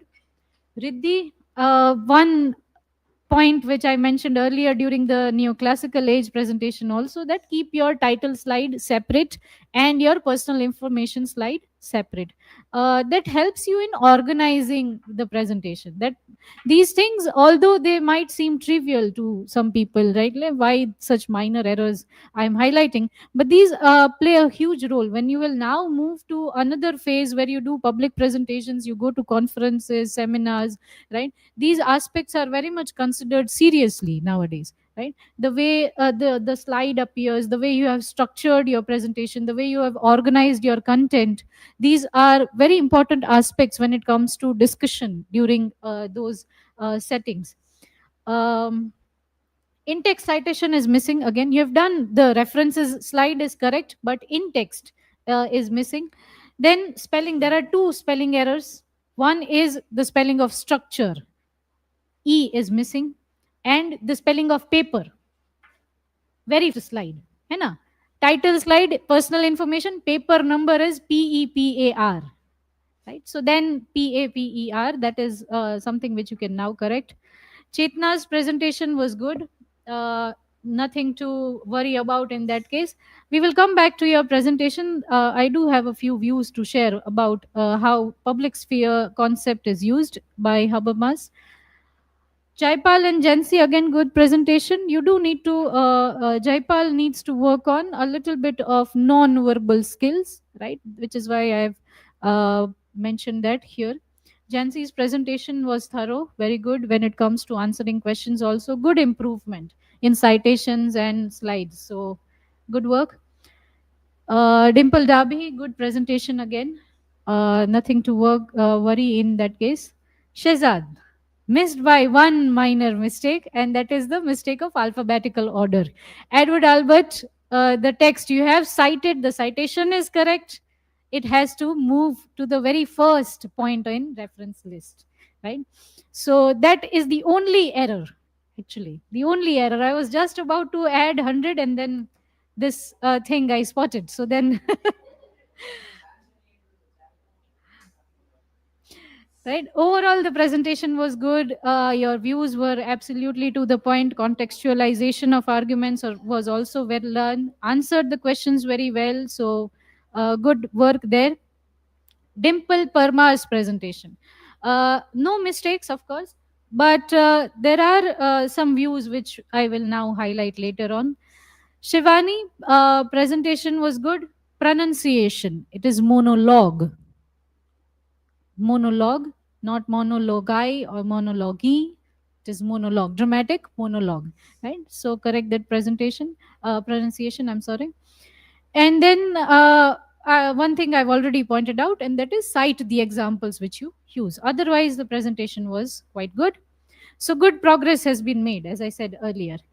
Now, when it comes to aspects like Angel in the House, right? With Angel in the House, another aspect which was there was Mad Woman in the Attic, right? Victorian society is very much concerned with gender roles, right? And the way women have been portrayed and the expectations associated with that, with their gender, went through a lot of changes in the Victorian times, right? So, Mad Woman in the Attic is something which is associated with the text which you highlighted as an example, Jane Eyre, right? Now, in Jane Eyre, you have Bertha Mason, right? And there, when Victorian literature, throughout Victorian literature, what you have is women are, if they are portrayed as moral, they are good characters, right? So Jane Eyre like emerges as a very good and positive. She is labeled as feminist also by some people, right? But is she feminist if she is just adhering to the moral, norms of her society? Is she feminist or not? Is a huge question. She accepts Mr. Mason despite knowing the fact that he was married earlier. Now, is that morality? Is that a good virtue? Because if you look at people's views, then they would say, yeah, she is she is morally upright, such a strong woman character, right? But this whole question of Mad Woman in the Attic, Bertha Mason is portrayed as mad, right? When she tries to sort of express her anger towards Mr. Mason, right, for marrying again in that case. So she is labeled as mad, while Jane Eyre is considered as a good, morally upright woman because she accepts Mr. Mason despite knowing that he was married once. Now, then we need to see how morality works, right? Whether this is morally correct or whether this is can actually be considered as feminist or not, right? So then these aspects, Mad Woman in the Attic, that concept was given by Sandra Gilbert and Susan Gubber in their article. I'll share it later on with you. So they came up with this concept of Mad Woman in the Attic and how Victorian women writers portrayed those women who raised their voice as being mad, right? Or hysteric, right? So all these aspects will now consider as you move to the next semesters, and particularly this third semester where you have a revisiting of Jane Eyre, right, with Sargasso Sea by Jean Rhys. Then again we'll discuss this text once again. But good observations in your presentation. When it comes to Chetna's presentation, as I said earlier, Jürgen Habermas, he gave this concept of the public sphere, right? And he studied how once the publication of text was done, it was how it was received by the people of the neoclassical age, how it was discussed in coffee houses and public domains, right? And what kind of views were shared by people. And then how that public opinion then decided how that particular text would be received in later ages, right? So if the particular text adhered to the way public opinion was positive about the text, then people would take it very positively in the later ages. Also, the text would be not just printed but archived properly. The text would be would receive good critical views also. So now these aspects now then we take into today's times, and you connected it very well with how people perceive and receive the text published in the digital sphere, right? So you have Simon Murray, and I've shared her link to the book also, The Digital Literary Sphere. How literary texts then circulate in the digital sphere that we have now, right? The way people communicate about texts, public happenings, public events in comments, for example. The way texts are reflected in fan fiction, for example. The way texts are reflected in the blogs of personal blogs of people. Now, all these things which were happening in the coffee houses have now transformed in the digital sphere into comments, into fan fictions, into reels, and all these things, right? In YouTube videos. So now now that can be considered as the public sphere for us now in the digital age, right? And that is the digital literary sphere. And how then it leads to whether a particular author or a writer becomes a literary celebrity. So there is one more concept by Murray, and that is the concept of the literary celebrity, the celebrity author, right?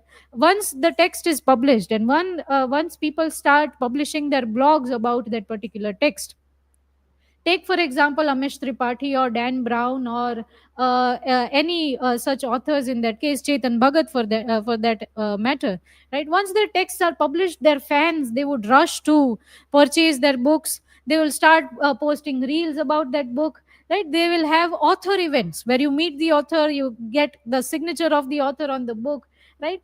And that entire fan culture, right? Then they try to popularize that book. Now even the author will contribute to this kind of a fan culture.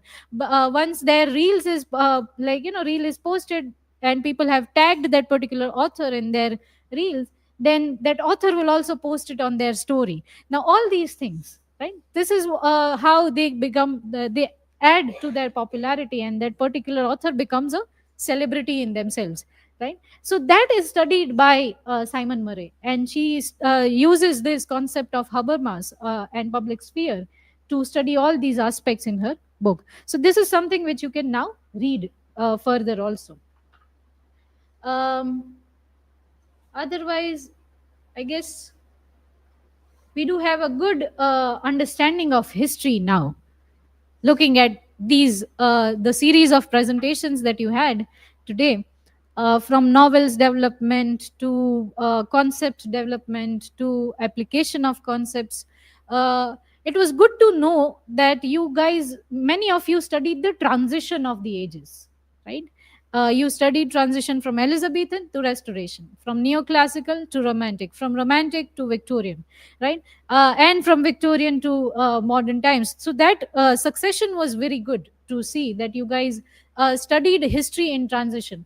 Now this understanding is very much necessary, right? History is always supposed to be understood in transition. Why?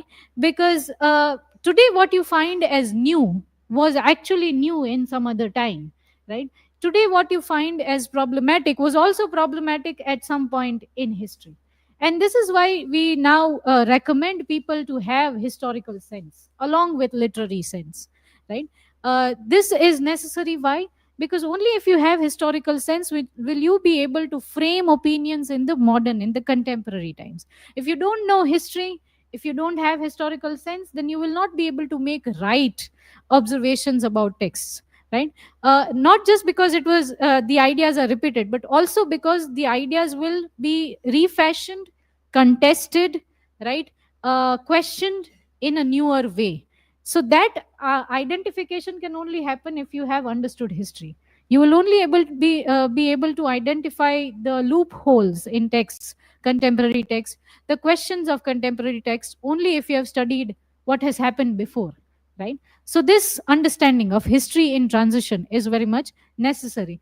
Now when you will move to the upcoming semester, we will also discuss how historicizing literature and literary history, right, are two very different ways of the relationship between literature and history, right? The history of literature and the literature of history, right? Now those things, the literariness of history, right, and historicity of literature, now all these things we will now discuss as we proceed to the next semester, and you will revisit these texts, which is why this particular paper is important for you, right?